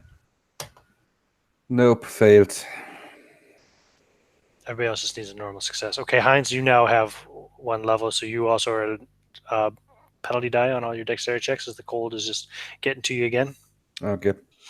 And, ooh, Same yeah, for me. you have hit the second level of that now, Dr. Major, so you also have a penalty on intelligence checks as well as dexterity as Oz, cold. Marine, we are breaking for camp at this point, and he's just Yeah. gonna start. He's just gonna start making camp regardless. All right, seeing the the state of him, like the shivering. All right, this is definitely a good time for a break. Let's hunker on down and try and get some warmth up in us real quick. We'll stop for about another 30 minutes. Everybody warm on up. Okay. And, Oz is just going to kind of keep an eye out close to the fire. Actually, I'll build a fire. Yeah, you're going to need to build a fire. He's going to need a fire to warm up. Yeah, probably not so easy for him with the shivering. Survival, yeah. Yep. Hey, all right, 54 out of 55. You get a bonus die too, but yeah. Oh. Because you have equipment. Yep, 54 is still the better. Yep. You get a fire going. Okay. You guys spent about half an hour there warming up. It'll be 3 o'clock in the afternoon. 2.5 more hours of daylight left. You have so far traveled 3.5 miles out of 14. Oh, it says bad time. Say again? Yeah, so that is bad time. Do you know when 3.5 miles is good time? When you compare it to no time. So we're doing just fine. Right? It's true. You are making progress. Okay. Then after everybody warms up, travel on again. This time, Dr. Major is going to keep a smoldering fire with him in his little can. He's just going to keep the embers going so he can start a fire in seconds. Okay. Good idea. Everybody give me another constitution check as you travel another half hour. God damn it. Regular success is all you need. Got a 30 of 35. Okay, everybody passes the first one.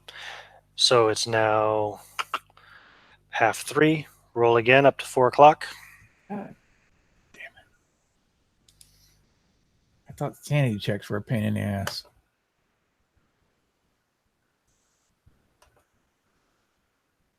Okay, so Oz, you're starting to get a bit cold. You got that negative, the penalty die for dexterity checks now. Oh, and so do you, Dr. Major, again. Oz, I've come to the realization that it is fucking cold. Yeah, indeed. Saddle up, boys. Keep it moving. Yes, ma'am. I'm just saying, for the sake of the tenderfoot amongst us, we might want to break for camp. It's only 4 o'clock. Yeah, Push on a half How hour. are you holding up? Heinz is fine. Heinz is fine. I'm There you fine. go. I'm fine. We got us about another hour daylight. I figure we'll push on for another half hour and then set up camp while we still got some light. Sounds good. Okay, roll another constitution check, everybody. Oh, the second one is hard if I've already failed the first one, right? That's correct, yes. If you failed Yes, one, that's a negative for me. okay, so now you Crazy. failed twice, and now your intelligence is suffering as well as your dexterity. In that case, and now you're starting to I get close think- to, and you're suffering for dexterity as well. I think we might be able to push for another little bit since And- intelligence failing. And Dr. Major, you are also suffering the second level. That was a 6. Oh, 6 with an exclamation point. I'm sitting like 6 feet away from my screen. Okay, it looked like a 61 or 30. Sorry, yeah, it's a You're 6. fine. Okay, I was excited for And- this and- 6. it's 4:30, and your survival expert thinks you can push on for another half an hour. General rule of He does thumb. not look so good, though. He does not look so good. The Just putting that general out. rule of thumb is, gentlemen and lady, that the hour before dusk we are supposed to already have camp made just in Well, case something happens. It's an hour before dusk now. I suggest we break for camp. Let's find a good area, a good spot. Yeah, that sounds like a great plan. We need to get that fire going back up. So you have All made a right. total of 5 miles of progress. He's going to use his ember and start the fire immediately. All right, everybody gather up. Well, crap. Let's see if we can find stones. Everybody try to find plate-sized stones so that we can use those to warm up the spot we're going to end up putting the tent. Nice. Actually, while they're doing that, I'm going to start setting the tent and everything up, so it's easy enough to move. You're Once it's all up. also feeling very hungry and thirsty. Oh yeah, throw some snow in a pot and stick that right next to the fire there.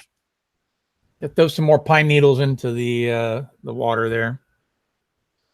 Hey, so what you want me to do with this door? We can use it as a windbreak for the fire. Yeah. Stand it up on the side and stake it in place. It'll reflect the heat back towards the tent, make it even warmer. I think I take another nose. Okay. Yeah. So Warm up and. Where are we stopping now? Well, it's getting dark there, boss. We ain't walking at night. That'd be the death of every one of us. So, but extra pay for night shift. What do you say, huh? Gonna walk over to Heinz, give him a nice heavy clap on the shoulder, and just that look. Just listen. We're stopping here. All right. You're gonna roll with that, Yes. and it'll be Fräulein. fine. Yes, Fräulein. Whatever. Cool. Okay. So you can make camp. It's still fucking cold as shit, though. Even with the tent, with all of you going to be inside the tent together. The temperature is, it's going to get down to negative 60 Fahrenheit. Negative 51 Celsius for those of us. As Dr. Major said, he's going to start cutting branches and making windbreak to be on the outside of the tent to try to reinforce it so that snow can build up on the wood and not the tent. More of a windbreak.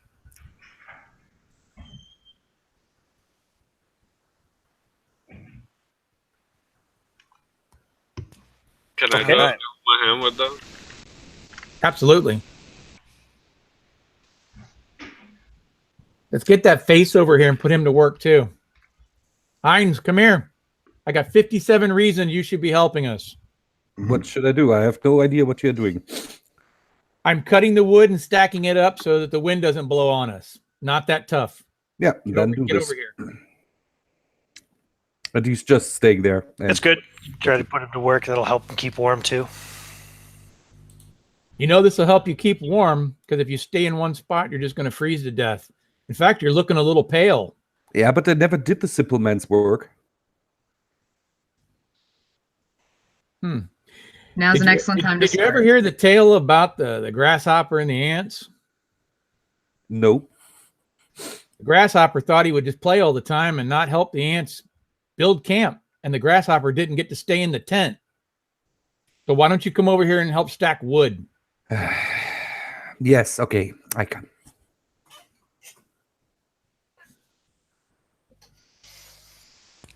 All right. They say hard work builds character. Time for you to get some.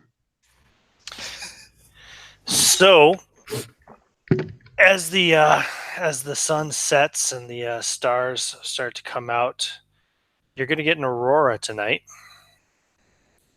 But it's a slightly unusual aurora. It's not the usual greens and blues that you're used to seeing in the North Oz, but more of a almost like a orange and fiery red aurora in the sky, much like the one there on my screen currently. Hell, if any of y'all brought a camera, y'all might want to take a picture of that. I'd never seen the aurora borealis light up all bright orange like that. That's a thing of beauty. Usually it's all greens and blues, but that's a sight to see. I've never seen one like that.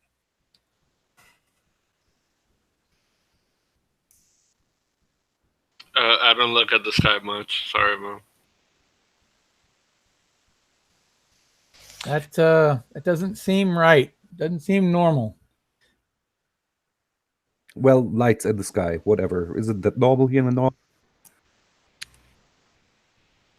That's a once in a lifetime event. That's what that is.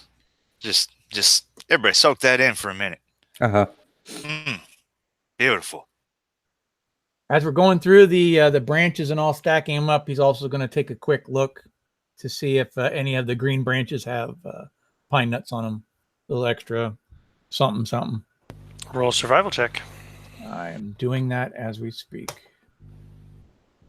I got a 45, and his survival is a 46. I made by 1. Yep, you find about another portion worth of nuts. Woo! So, Joseph, you keep track of the food. Make sure you mark off all the food that you've eaten today. Yep. And what is your plan for the night? It's going to be dark for about 14 hours. Right. I made a stew out of one portion of the meat with the salt tabs that he had for purification, just to use some kind of flavor. Just one portion of the meat? That's what he's using for the stew to start it off with. We figure we'll keep the stew rolling, keep adding more water to it, adding more salt, adding a little bit more mousse to it as we go through the night. Okay. If we put it all in the pot right away, people will be tempted to eat it all. And this way, if it looks like it's not much left, their brain will tell them not to eat as much. Cool. So are we taking turns, like, taking guard, or are we just all going to warm up in the fire? Oh, yeah, that was me, the thing. Sleeping in shifts. So among security, I figure through an 8-hour sleep, that'll give the rest of us about 6. Everybody, we'll all sit up about 2 hours. Now, you can take it either out here by the fire, keep that going, or hunker down just inside the tent, keep yourself a little warm also. But at least up for 2 hours and wake the next one out as you go. Just kind of keep an eye out. Sounds good to me. Okay. So who's on the first watch? I can take it. Okay. Give me a D4 roll, please. Oh, no. Dr. Major's going to go to sleep if he can. That's a 4. A 4? Mm-hmm. Okay. Are you sitting in the tent, or are you on your watch outside? It's going to be outside. Cool. Also, everyone else needs to give me constitution checks, please. Everyone who's sleeping. You're not the boss of me. I am the boss. You roll the goddamn constitution check. Damn it.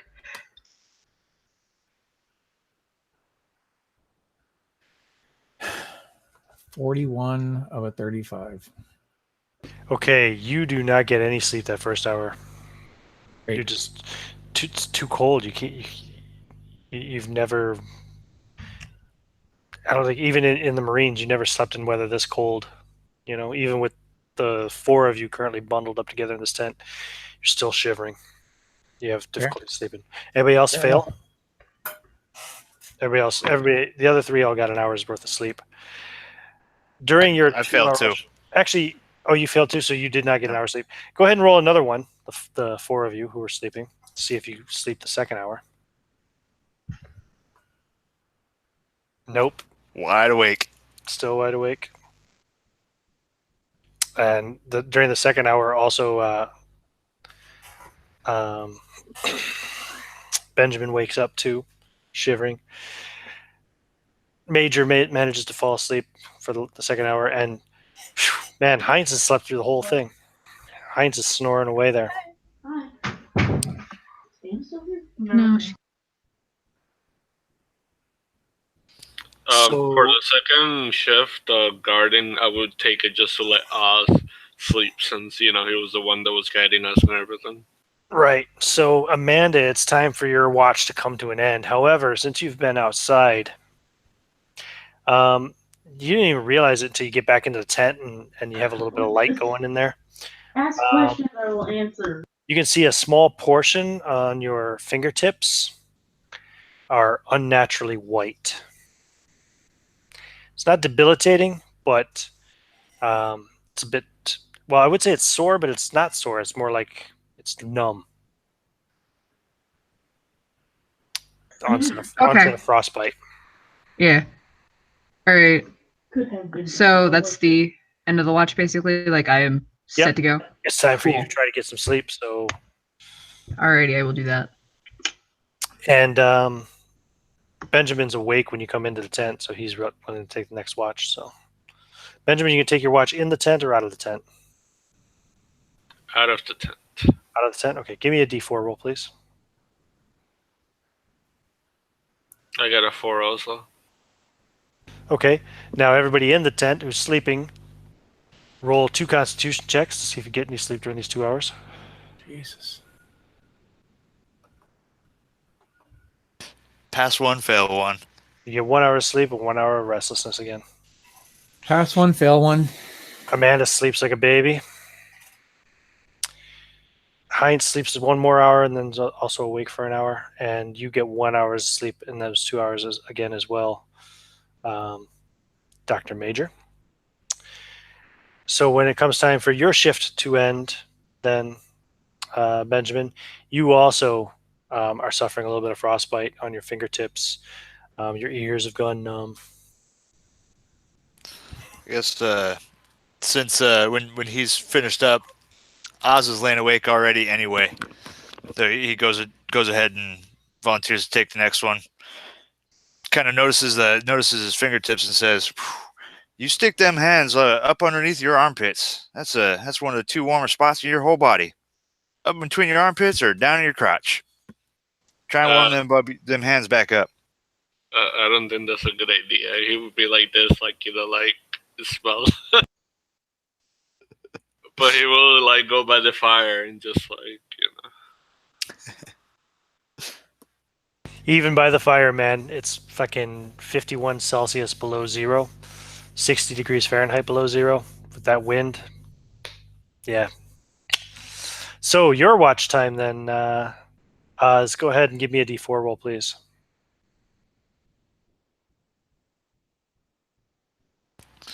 Ooh, I got a 2. You got a 2. Okay. The other 4, give me your 2 Constitution checks to see how much sleep you get during these 2 hours.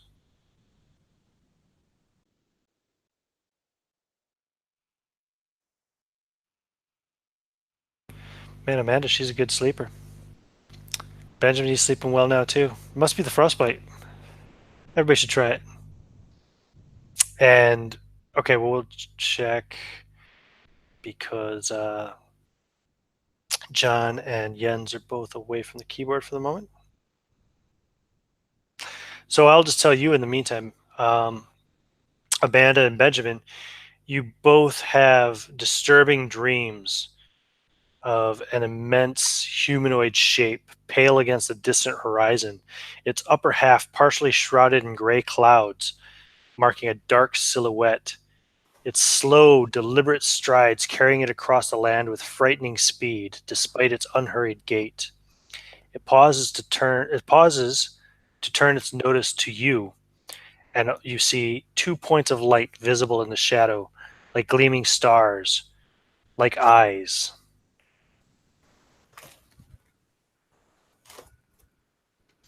John and Jens, I need you both to roll your 2 Constitution checks, please.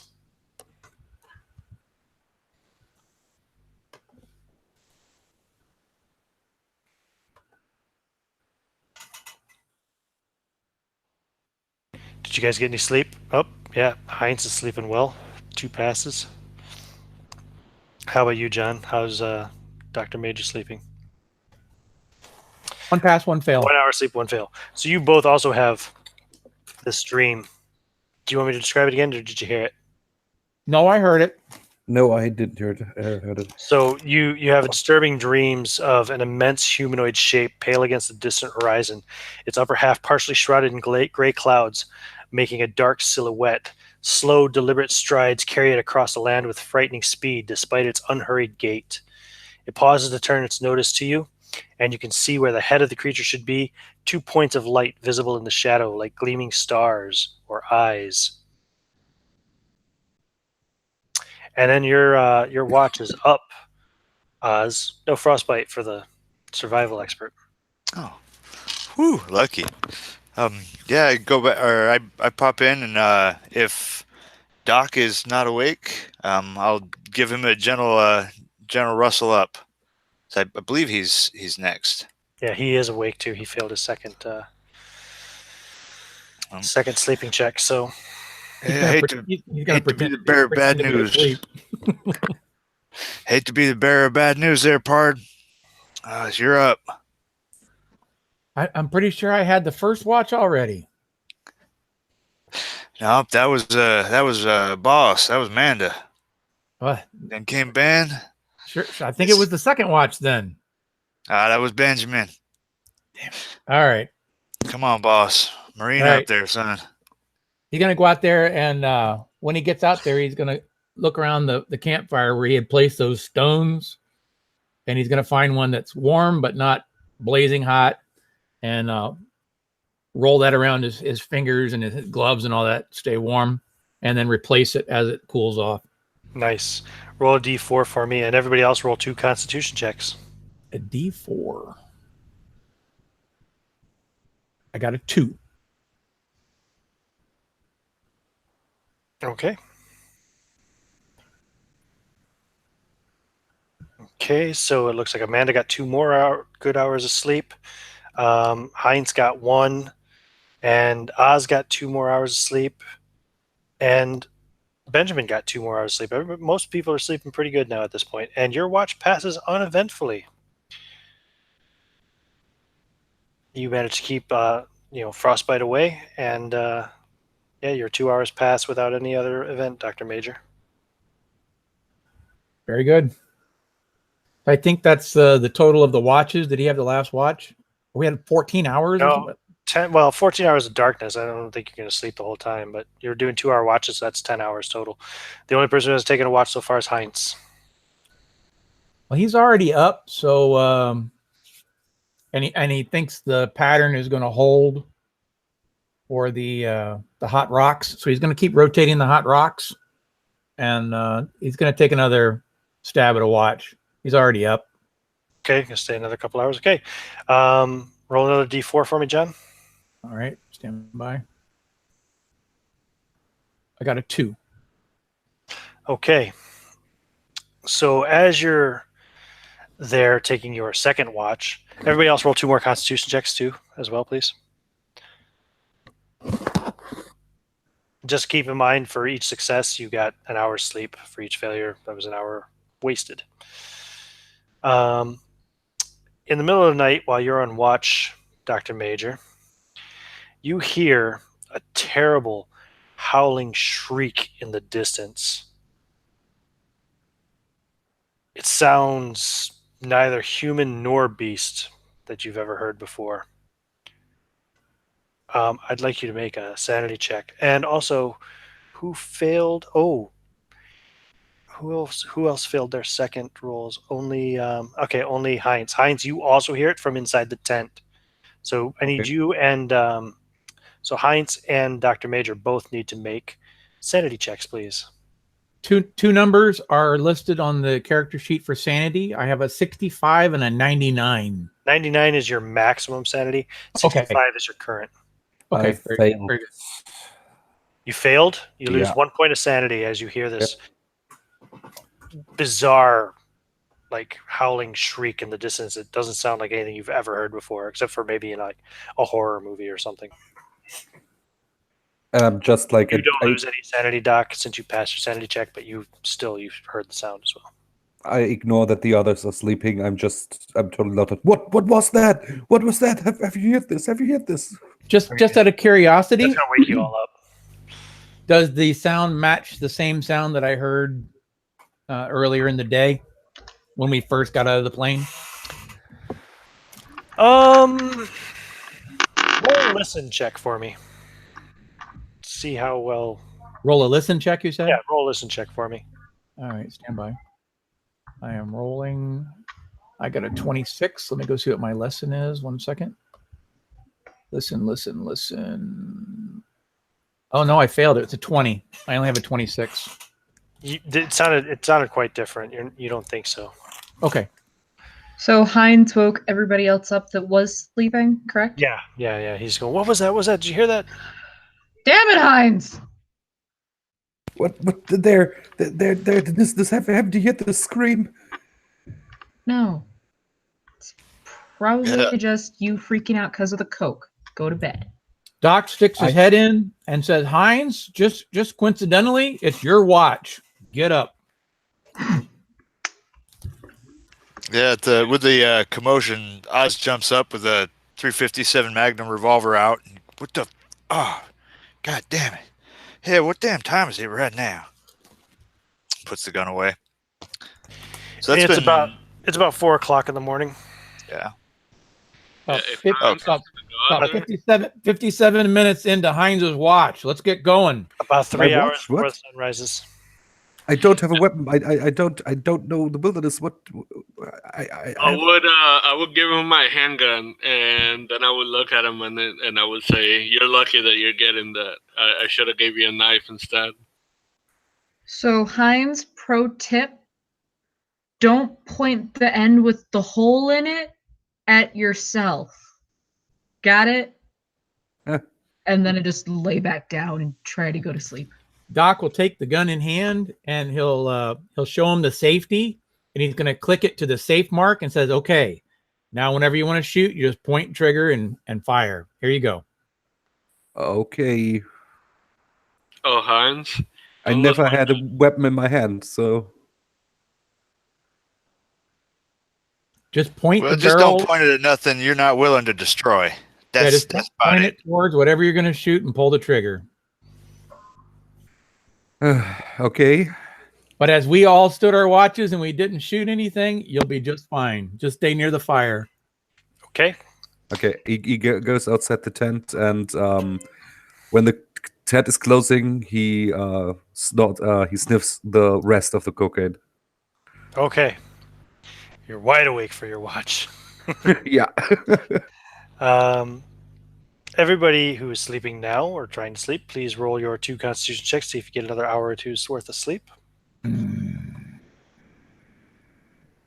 Heinz, how many hours of sleep did you get in total? Do you recall? Ooh, enough, I would say.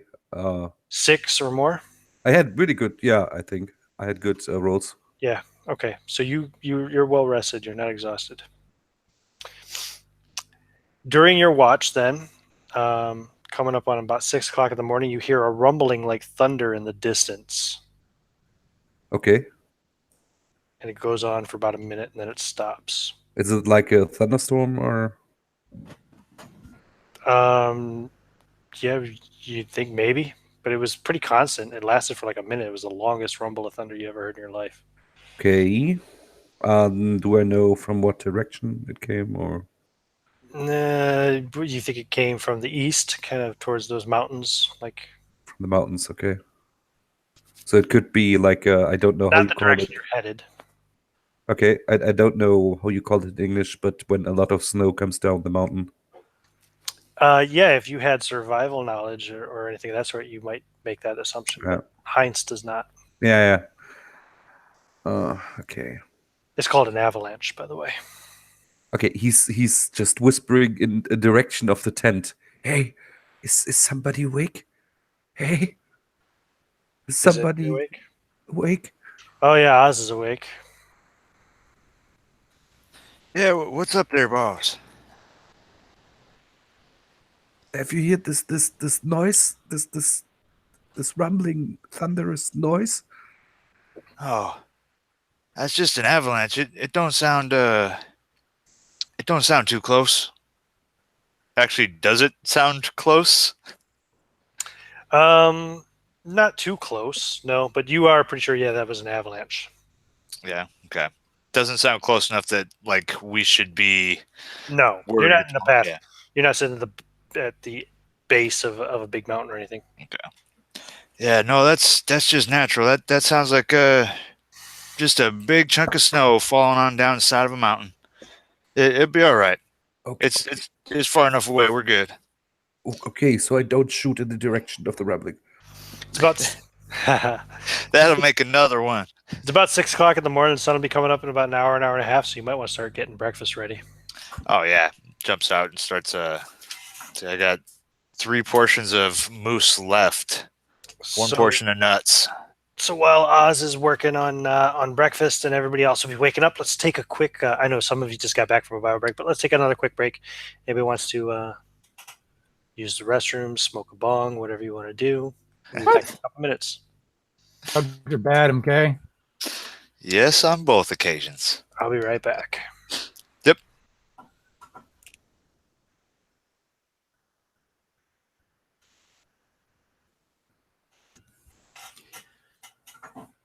Just like to take this opportunity, whoever's listening, drugs are bad. Don't do drugs. Drugs are bad, that's right.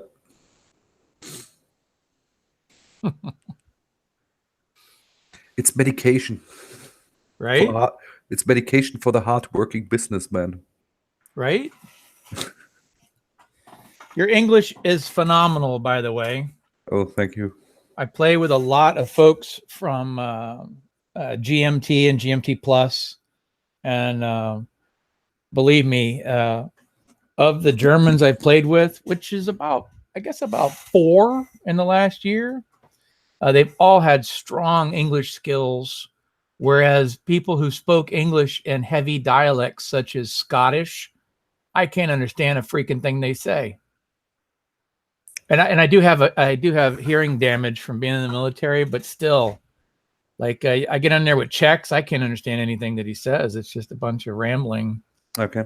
I try really hard, but Yeah, you're good, man. Like, if you came up here to USA, man, girls be all over you.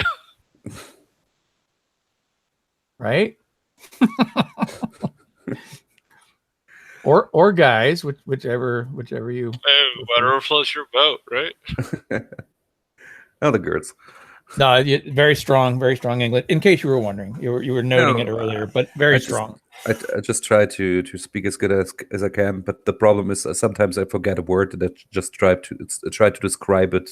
Of around. course. With, At that point, it all becomes gestalt, right? Yeah. You just do what you can do. Yeah. But yeah, I have some problems with some dialects, like from Scotland. I had a funny story from a festival. There were Canadians and there were people from Yorkshire, England. And the Yorkshire, England, the guys from Yorkshire, they had a really hard accent. Right. And the funny thing was that we, the Germans, translated the English people to the Canadians. That's funny. Because the Canadians couldn't understand the Yorkshire dialect. That is funny. Look, Canadians are lazy. That's probably why. But they were really nice. No, they're very pleasant. As a whole, very pleasant and Are you talking apologetic. shit about Canada? No, I was telling the truth about Canada. All right. Okay. Fair enough. That's all. I said they were very nice and apologetic. So whose characters got less than 6 hours of sleep? Doc only got 4. Okay. I think maybe 5. It might have been a total of 5 after all that, but I don't think it was 6. I mean, I could go back and count, but I'm going to say 4 or 5. Probably 5, but not 6.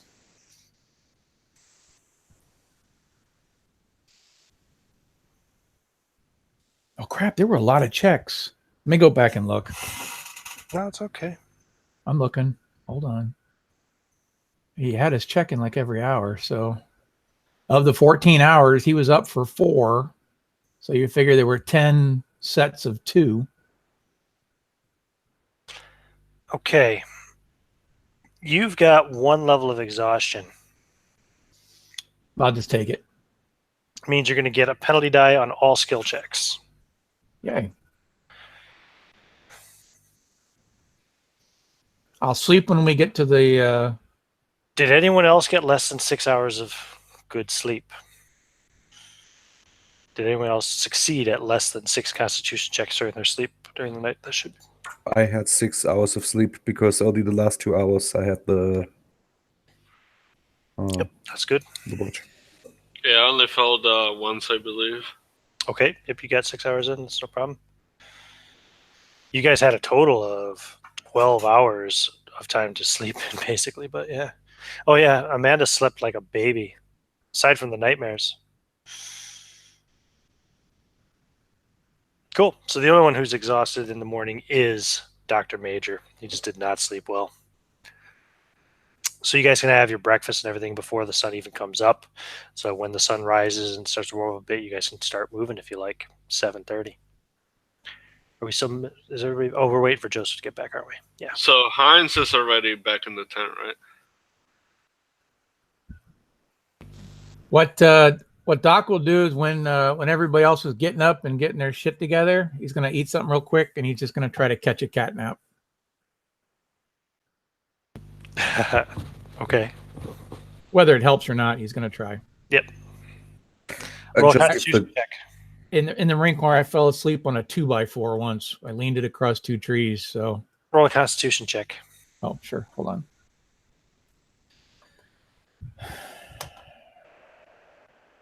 An 18 of a 35. All right. You get that like an hour-long cat nap in, Right. and you feel much better. And So 18 is actually a I needed a 17. I didn't make Yeah. the 17. Yeah, okay. that's fine. I just- That's good. I You just got missed enough. You got an extra hour of sleep. That's enough to put you over, so you're no longer exhausted. Okay. Well, I wasn't pressing for that. It was just something he was going to do. It's one of those things where you fell asleep for an hour, and when they wake you up, the sun is up, and you feel like you slept half the day. You're like, oh shit, what? Sweet. So yeah, if Heinz is back in the tent, I would take the handgun and I would take out the clip, and Benjamin would pretty much show him like the posture, how to shoot a gun and everything, and how to do everything. And he would give it to him, and he would tell him, "Do not make me regret this." And he would let him have the gun with the clips and everything. Cool. Did you show him how to use the safety? Yeah, I would show him all the basics and how to aim and everything, and hope he doesn't kill one of us with it. Yeah, as long as you don't give him a spare clip, you don't have to teach him how to reload. Okay, so you show. I gave you back the gun, so. He's offering it back to you and teaching you how to use it. I would rather him, know how to defend himself in case something happens. Yeah, he's interested in shooting, so. Cool. Now So you can hold because on to he's the no gun? gun. Yep. What kind of gun is it?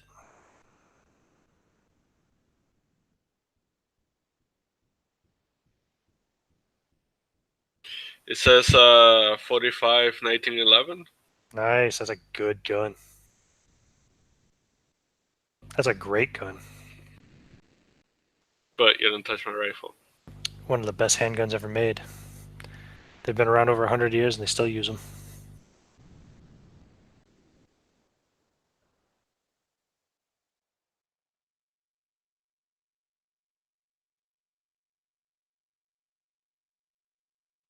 Well, that said, I guess they're not the same as they were 100 years ago, but still, same basic design. So as soon as John gets back from his phone call and Joseph returns, we will pick up with day 2. By the way, man, thank you for letting me be in the game. I'm having a blast. Yeah, no problem, man. I'm glad you got to play. Yeah, I've been wanting to play Call of Cthulhu for a while, so I was on. Sorry for the delay. I was waiting on my pup. He was taking his time. No problem.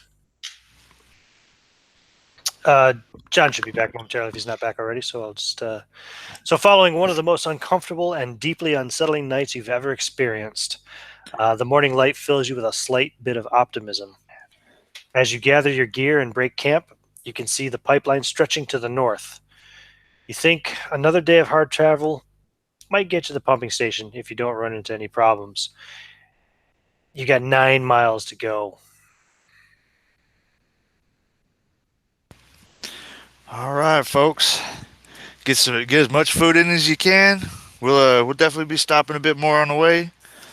We should probably be getting there without any complications. Probably just about nightfall, maybe just a little after that sun goes down. Definitely by the time the sun goes down, I imagine we should be able to see the lights of that place up ahead. If there's still lights, we don't know if them damn eco-terrorists freaking what the hell they done, but I imagine we'll probably be there by the end of the day. And I'll just start breaking camp. Gentlemen, give my hand. when you see those eco-terrorists, just kill them and leave them anywhere. Extra payment, and I do the media that they had an accident.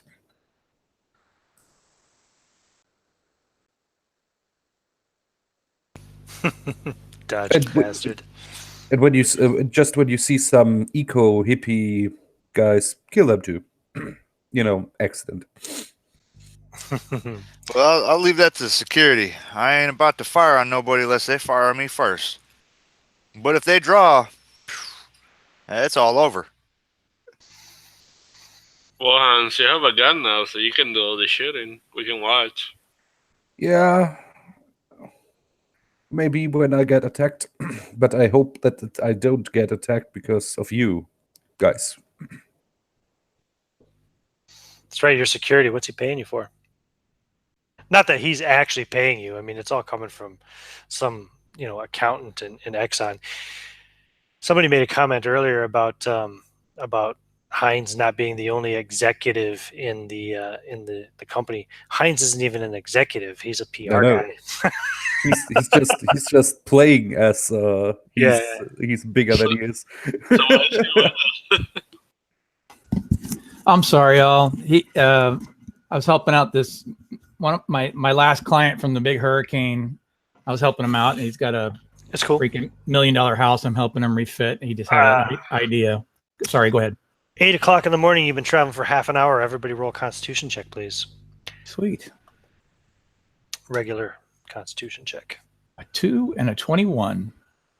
So I finally passed 2. Did you need 1 or 2 of them? Just one for every half hour. Damn it.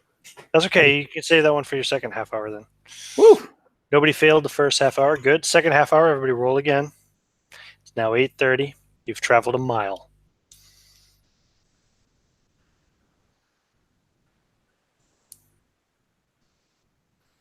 Okay, Heinz, you're starting to feel the cold again. It's only 8:30. You've only been going for an hour, but you're already suffering that penalty die on dexterity checks. You're feeling cold.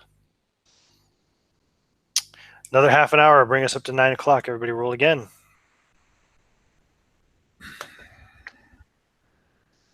Oof. Was that a fail, John? Yeah, it's a fail. So you're also suffering now a penalty die to dexterity checks. And you'll need a hard success then after this. Did you get a hard success there, Heinz?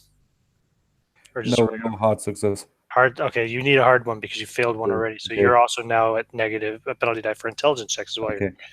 Two fails. Everybody else seems to be okay. And another half an hour will bring us up to 9:30 in the morning. Everybody roll another Constitution check. You now need extreme successes, Heinz and Doc. I only failed once. Do I still need an extreme? Oh no, then you just need hard if you only failed Fail. once. Oh, I got a 5. Let me see what a 5 does. Hold on. Okay. Constitution is a 7. A 7 is my the smallest number, and I got a 5. It's fine. Yeah. So you're not. You're still just suffering from the dexterity, Doc. However, Heinz again collapses and falls down in the snow. And you're just starting to feel the cold, so you're also suffering penalties to dexterity, Benjamin. I think. Since he collapsed, can I strap him to that plane door that I had and just drag his head? Oh. Well, you could, but he's suffering from hypothermia. We gotta warm him up. I start the fire with my embers. Okay, you're starting the fire with the embers. Are you undressing him again, getting him in the pack again? No. Yep. Get the hypothermia off as quick as possible and warm him the hell up. Indeed. Throw him back in the bag and rub it down for extra friction heat. Okay. Come on, old boy. What are Benjamin and Amanda doing while they're doing this, trying to get the fire going and warming Heinz up? Just kind of keeping my eyes out and making sure that I don't see anything else sketch because that dream put me on edge. Mm-hmm. So the wind begins to pick up, and heavy clouds are now starting to cover the sky. Doc's going to break out his binos and take a look around the area while we're waiting. It quickly begins to snow, reducing your visibility to about 60 feet. This will make navigation very difficult if you move away from the pipeline.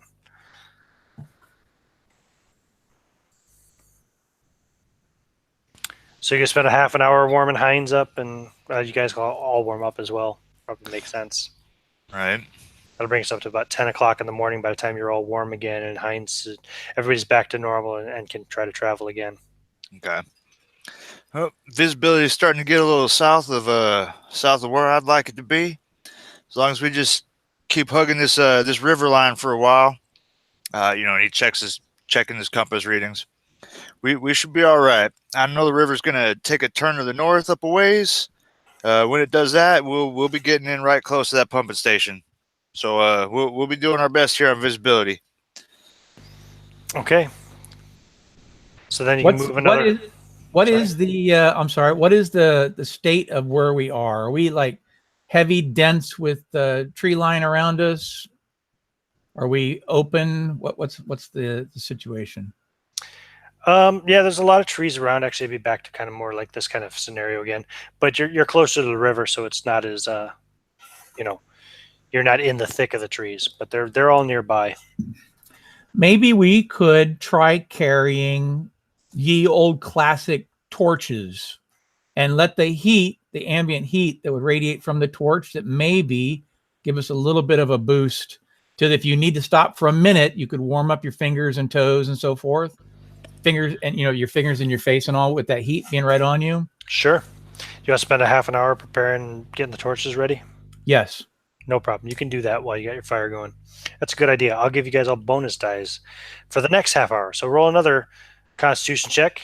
It's now going to be 11 o'clock in the morning, but you get a bonus die. So 2d10s first. I have a 1 and a 7. I'm going to take the 1. And a 6. I got a 16, so I had a really good save. So you're not suffering from any ill effects. Everybody passing. Everybody's good. Okay. Yep. So another half hour passes. It's about 11 o'clock. Do I need another hot success or? No. Okay. You're back to normal again because you rested and warmed up for half an hour. So it's been hours now since you had your breakfast and broke your camp. Mostly walking through knee-deep snow, passing by miles of pipeline. Who's at the front now? Oz again, leading the way? Yep. What he's paid to do. You see a dark shape in the distance. Something dark is hanging from one of the supports on the pipeline, but it's unclear what it is. It appears to be a figure, not an animal. We're gonna slow it up here a bit, y'all. There's something that just ain't settling right up ahead. Binoculars. I'm gonna kind of lower my voice and let Oz know, like, hey, you want me to go check that out? You want to just kind of hang here? Like, what's your call on this one? I think we'll keep moving, but definitely you folks keep your eyes peeled. So Doc has pulled out his binos and he's looking through them. You can see it clearly then through the binoculars, Doc. It is indeed a man hanging upside down with his feet wrapped in a thick rope. You can tell looking through that he's been eviscerated. His bare torso is laying against the pipe. He's been lashed in place with his own entrails. His chest cavity and abdomen have been completely emptied, leaving a gaping hole as if ripped out of his body. His face is a mask of crimson, eyes wide and mouth open in a silent scream. It looks like he was probably alive when this was done to him. Hey, Marine, take a look through these binos. Yeah, Oz grabs him and checks it out. Oh shit! Is there damage on the pipeline? No, your pipeline's fine.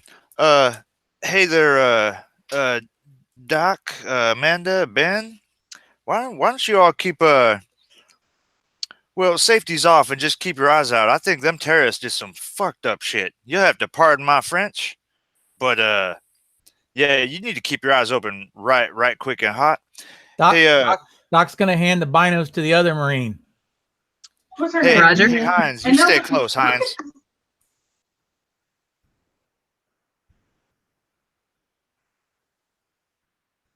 Sorry. Oh, right. Yeah, Hines, you just keep close to everybody. Yeah, okay, but is there Oh, yeah, some that's me. damage, or what is up with the pipeline? So Amanda, you see the same thing when they hand you the binoculars as well. Okay, Heinz is the only one who hasn't. Oh no, and Benjamin hasn't seen it in detail yet either. I never saw something I'd like. pass the binos to Benjamin, but I'm gonna keep Heinz kind of. Don't worry about it. It's okay. We'll be fine. Show rolls for a sanity check because I never saw this before. That person, and then like this. Oh, are you looking through the binos too? Yeah. Okay, Heinz grabs the binoculars, like, what is it? He wants to see. And he looks and sees, yeah, you can roll a sanity check then for me there. Heinz, as you see this eviscerated man strung to the pipeline by his own Grab it, Heinz! intestines. No, an 86. Lose a point of sanity. Yeah. I'm gonna move out of the way just in case he pukes. He drops the binoculars in the snow and lets out a shriek. Yeah, and I vomit. Is it white? All right, I think if everybody's okay with it, we're gonna pick up the pace as much as we are able. If you need to eat it all, we're gonna try and do that on the move right now. Let's just we're gonna clear past this. Keep your eyes open, front, back. Benjamin, bringing up the back there. You keep an eye on our tail. We're gonna power through this right now. This is not a comfortable situation to be in. Double timing it, folks. Let's go. Doc's gonna put his pistol on the inside of his jacket, close to his body to warm it up, so that all the mechanisms work. Do you see now what these green terrorists, this green terrorist group is capable of? This is. I did leave out one little detail that I forgot to mention. But as you're thinking back on the body and the clothes he was wearing, you know who that is. That was your pilot. Ooh. Okay. So I would like everybody now to make a sanity check. Damn it. Again? Mm-hmm. So, small refresher on sanity check, just Yeah, of course you do stuff now. because Yeah, you roll a percentile compared to sanity. Fail. Everyone. Or Fail. well, you just let me know either way. If you fail, succeed. Right, okay. A fail for Heinz, you lose 2 more sanity points as you realize that not only did you just see the first dead body you've ever seen, but it also happens to be your pilot. It's somebody who you were talking to like a day ago. Okay. That is a fail for me too. Okay, you lose 3 points of sanity. Anybody else fail? No? So all of you who passed still lose 1 point of sanity. God damn it. Now, an important thing to note about sanity loss. There are a few things that can drive you temporarily insane. Those include anytime you lose 5 or more sanity points in one roll, which didn't happen to anybody this time. Also, if during the point of a session, so basically the beginning of this game session until the end of this game session, if you lose 20% or more of your beginning sanity. So, for example, if you had 40 sanity, if you lose 8 points or more throughout the course of this session, then you can go temporarily insane. If you had 50 sanity, it's 10, 60 is 12, etc. So if you need any help with the math on that, just let me know. But I know Jose, this is his first time ever playing Call of Cthulhu, so that's some good stuff to know. I don't think anybody's that close to temporary insanity yet, though, but just to let you know. So Typically, it works out to your magic points if you have that figured already. So you're going to keep on pressing on? Oh yeah. So the Saying, initial horror kind of fades, and but the body is still there. You can't not see it. It's on your side of the pipe. And you would also notice there are some bizarre symbols written in blood on the pipe near the body. oh, what in the hell? Let's keep moving, everybody. Keep moving. This ain't right. This ain't right.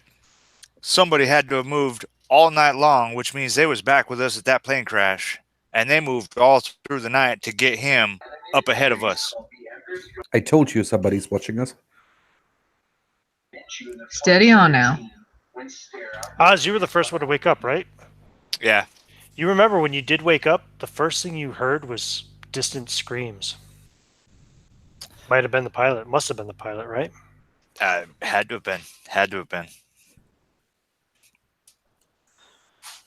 Let's just keep moving, folks. We got to get to that pump station. I'm suddenly very, very concerned about the state of the rest of your crew up there. And he's gonna, as they're moving, he's gonna give his rifle, his lever action, give it a good check, make sure everything is as operational as it can be without firing. Okay, so as you're moving past the body, your visibility diminishes to 20 feet. Keep it in tight, people. I'm actually gonna run the ropes back again and connect everybody. Yeah, I was gonna say, do we still have that rope to use with the carabiners? Is that?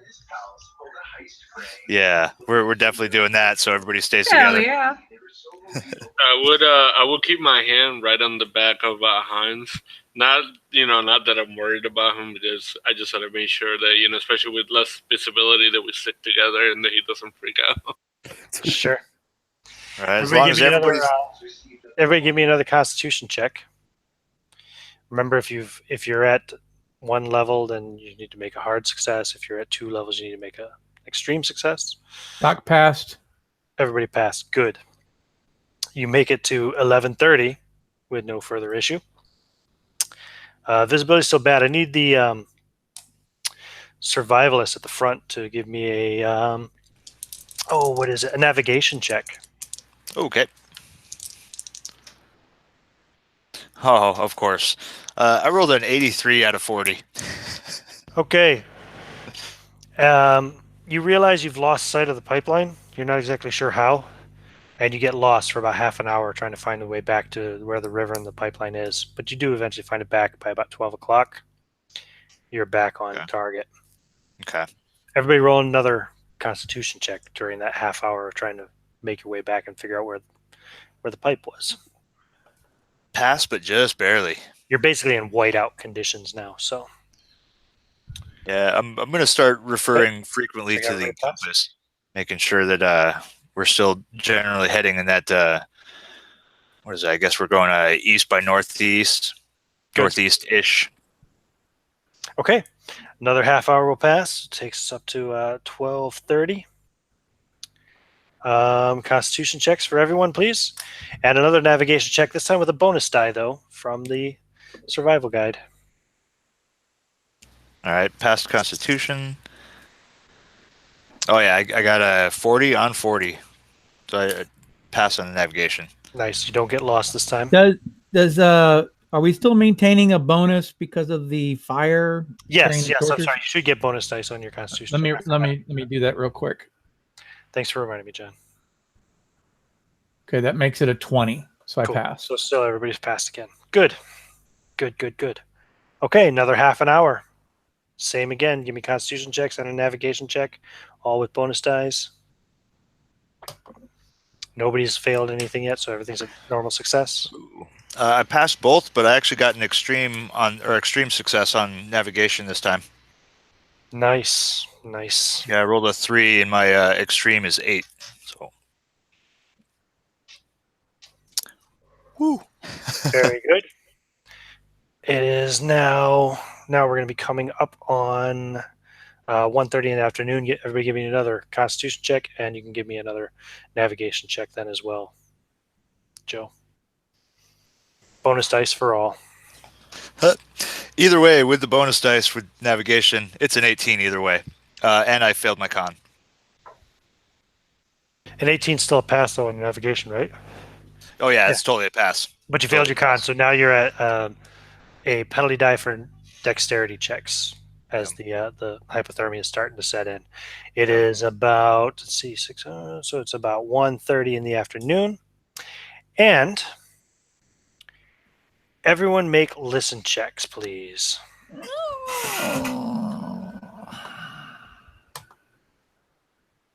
31, and he has a 20. I did not make it. Extreme success. I got a 4 out of 9. Everyone else failed? Yes. So you, Oz, the survival expert, you hear a repetitive, heavy thumping, only just audible over the gusting wind. Then you figure out that the thumping sound sounds like something running, and it's getting nearer. You hear a deep growl and rumbling breaths of something approaching. Can I tell which way it's coming from? In front of us, to the sides, behind? In front of you. What do? You got a couple seconds before it's going to be visible. Marines, fire line front! Huge dark shape lands in your midst. A massive grizzly bear rears up to its full height of 10 feet. It bellows a cacophonous roar that rings in your ears, even over the sound of the driving winds. The beast's eyes are jet black and filled with rage. Its hair is filthy and matted. You can see a large slash on its side, exposing meat and bones.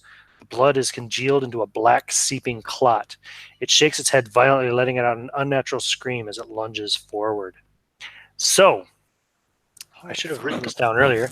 Dr. Major, what's your dexterity? 107. Hold on, I'm checking. Dexterity is an 80. Amanda Drake, what's your dexterity?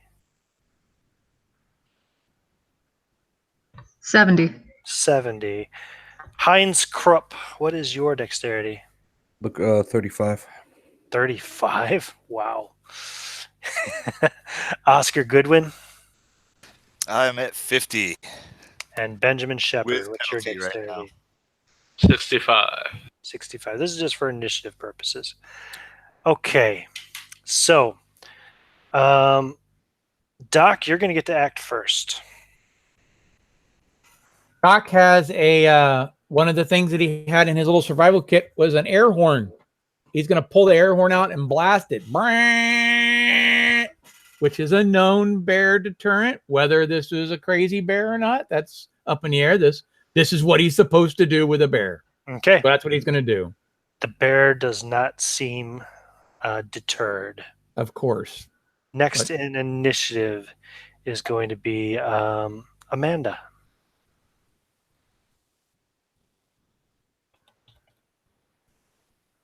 Right. Well, giant 10-foot bear. Yep. I'm gonna shoot it. Big That's ass usually grizzly what bear. I got it, Al. No. So,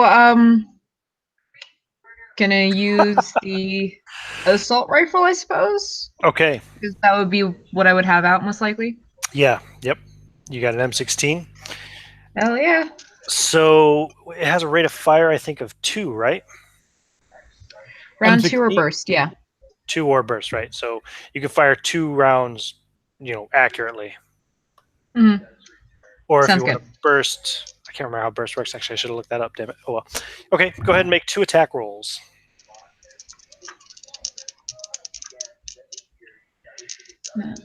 That's firearms, rifle, or shotgun, correct? Correct. Yep. Okay. 37 on the first one, and a 30 even on the second. Okay, so that's 2 successes. Yeah. Well, let me just double check his. It's got M16. I got the thing pulled up. It's 1 or a burst of 3. That's not what I have on the pre-gen. I think it's different for this module. That's okay though. Okay, what's your damage then for those? 2d8. Okay, roll them both. Oh, hello. So 13 and 9, 22. All right, go ahead and describe how you gun this bear down. So I'm just gonna, oh damn, I'm gunning down a bear. Oh no. All right.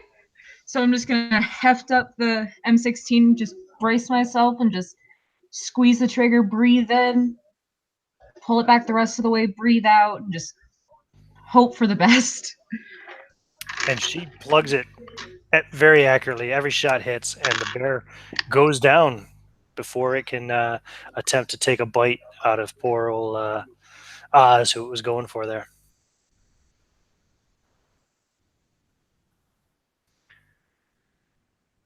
Ah, damn! You can't shoot, girl. Whoo! Everybody all right? Everybody all right? What was that? Whoa. Never saw a bear in wildlife before. Well, Yeah. this boy wasn't here to tell you about no forest fires. I'll tell you that.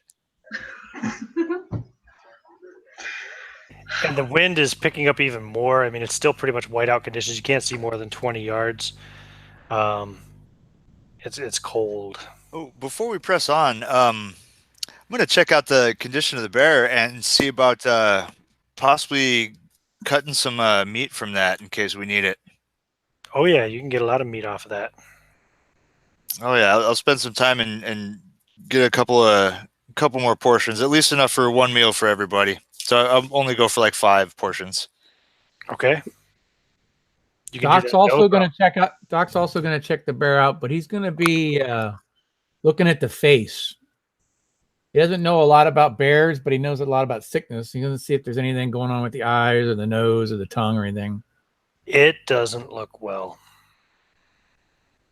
Hey, Oz, why don't you take a look at this first before you waste your time? Yeah, I'll check it out. He's going to go ahead and put a slice down in the gut pack and see what spills out. You don't even have to roll your zoology for that. You know there was something wrong with this bear. Oh yeah, I'm not taking any portions at all. I'm leaving that be.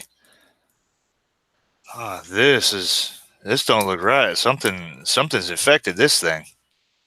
That's some kind of sickness I'm not familiar with. And the sky is darkening. Oh, we need to get a hustle on here, people. This weather's turning south real fast. Everybody huddle up, stay close, stay on those lines. Let's get moving. Everybody roll a constitution check, please. Are we still at hard, advantage? hard success for anybody who failed their last one. With advantage, yes? Are we still at advantage from the torches? Yeah. Yep, absolutely. Okay. 31. I passed normal.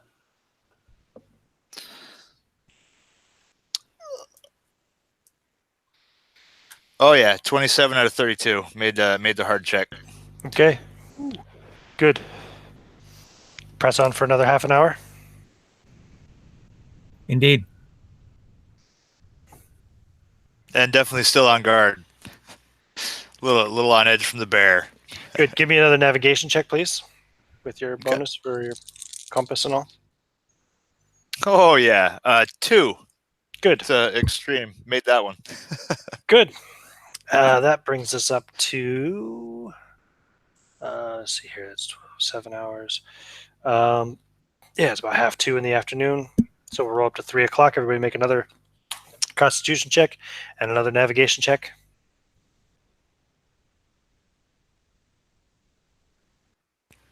Oh yeah, I'm good on both. With the hard check for con, since I am at 1 penalty already for the cold. And good for navigation too. Good for both. Good. Anybody else fail? Nope. Everybody's passing now. Those bonus dice make a difference, don't they? Indeed. Yeah, Good the mechanic. bonus dice are great. Excellent. Okay, we can go for another half an hour up to 2:30.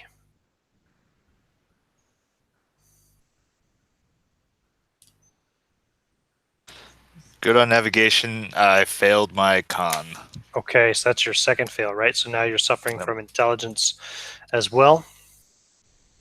Did anybody else fail? No? So, Okay. observing Oz starting to falter again, perhaps we need to take a short recess and catch our lick our wounds. It's going to be dark in 2 hours. Regardless, While we stop and warm up, Doc's gonna climb up the rail of the pipeline real quick to get a little height, unless he can catch a hill, and use his binos to take a quick look around.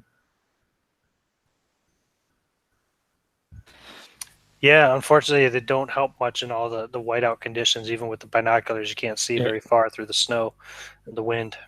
There's a hope. Yep. Yeah, definitely agreeing with the idea. You know, Oz is he's feeling the effects pretty good. Yeah, you're gonna set up camp now. A bit early. If you set up camp now, you might as well camp for the night because it's gonna be dark in 2 hours. It'll take you half an hour to set up camp. That's true. I don't think we're gonna make it in there tonight. It's gonna have to be first thing in the morning. This weather is turning real south. I think we're gonna sit down here for the night. Roll your intelligence with your penalty die, please. Okay. Ooh. Oh wait, no, that's with a penalty die. That's not a bonus die. Nope, 68 out of 45. Yeah, I mean, you know, you're at least 5 miles still away. Oh, all right. Yeah, we got about 5 miles. I just don't think it's going to happen. I mean, we're running out of light. Weather's getting real bad. These dark clouds are not sitting right. I'm pretty sure. I'm pretty sure. Like we're still pointing the right direction. I think we'll be all right, but we're not making it there tonight. With the noted bear, perhaps we should try to bivouac close into the trees this time. Like put a bunch of heavy big trees to our back, and that way only leave one way in. And then put the fire there. Put a windbreak. That's a hell of a plan. Sounds good to me. Well, we got torches, so we can start a fire immediately. You guys are the specialists. Yeah, you guys can get your camp set up pretty good. And it gets dark even a little bit early because the clouds are so thick. The snow is falling quite heavily. You can have yourselves a meal. Mark off the food appropriately if you do. Just down to rations, granola and jerky and such. Okay. Well, and hot pine tea. And hot pine tea. And that with the stuff that I have for the 5 of us, that is actually all of my trail ration stuff. So I have no food left after this. Well, with the granola, we could actually make we can make a gruel. We can make an oatmeal gruel out of it, and make it go a little further. Yeah, but I mean, still, you need your sustenance, you know? Yeah, I know. I'm just saying. Mm-hmm. So the darkness tonight is absolute. You don't see the aurora in the sky because the clouds are too low and too thick. Snow is piling up at a rate of about 6 inches per hour and shows no sign of letting up. While we're in the enclosure, Doc's gonna break out his inside his little case. He's got a battery and his little Loran, the old school before GPS there was Loran. It's a little receiver, and it just so happens that one of the triangulation stations is not far away from where we are in real world.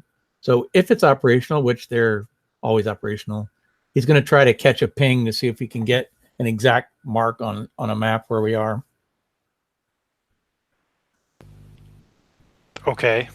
It's not a satellite thing. It's a heavy radio waves. They actually do work. Okay. And so what are you trying to determine? Like how far you are from the actual pumping station or something? Yeah, he's just going to see if we're on track. It occupy his mind more than anything else. Yep, you are about 3.5 miles from the pumping station. Okay, we're going to mark that on the traveling map. Note where we are and. Cool. Yeah, I've definitely got that map and a broader wilderness map. I mean, if you guys could travel another 4 hours undisturbed, you could get there. But it's dark now, so. Right. And who knows if you'd be undisturbed. Yeah, that's the good news. Yeah, well, hopefully we'll make it in the morning. Okay. So who's taking the first watch tonight? I can do it again. Okay. Amanda will take the first watch. So the rest of you guys all try to bed down. Go ahead and the four of you that are trying to sleep, just roll for your first hour, please, for me. Roll your Constitution checks, please, to see if you actually sleep or not. You want 2 like we were doing before? No, just one right now. Benjamin slept. Oz is sleeping. Heinz is sleeping. Hold on. Got a 39. Oh, a 35. I just missed it. So you are not quite sleeping. You're kind of mostly awake there in the tent while everybody else is snoring. Amanda, you're on watch. It's probably you guys would have eaten and stuff. I don't think you went to sleep as soon as it got dark. So it's probably like 7 or 8 o'clock at night. I keep track of it this time. And you hear a horrible shrieking howl cut through the sound of the wind, spikes your adrenaline, the heckles, rise up on the back of your neck. And yeah, it sounds like a freaking siren going off. You hear a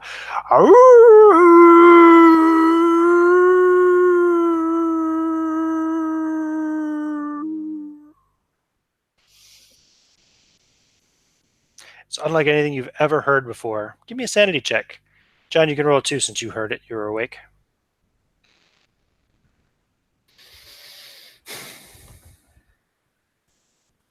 I got a 45 of a 64. Okay. And you pass without no sanity loss, but it's disturbing. And then you hear another one a minute later, and it sounds a little bit louder.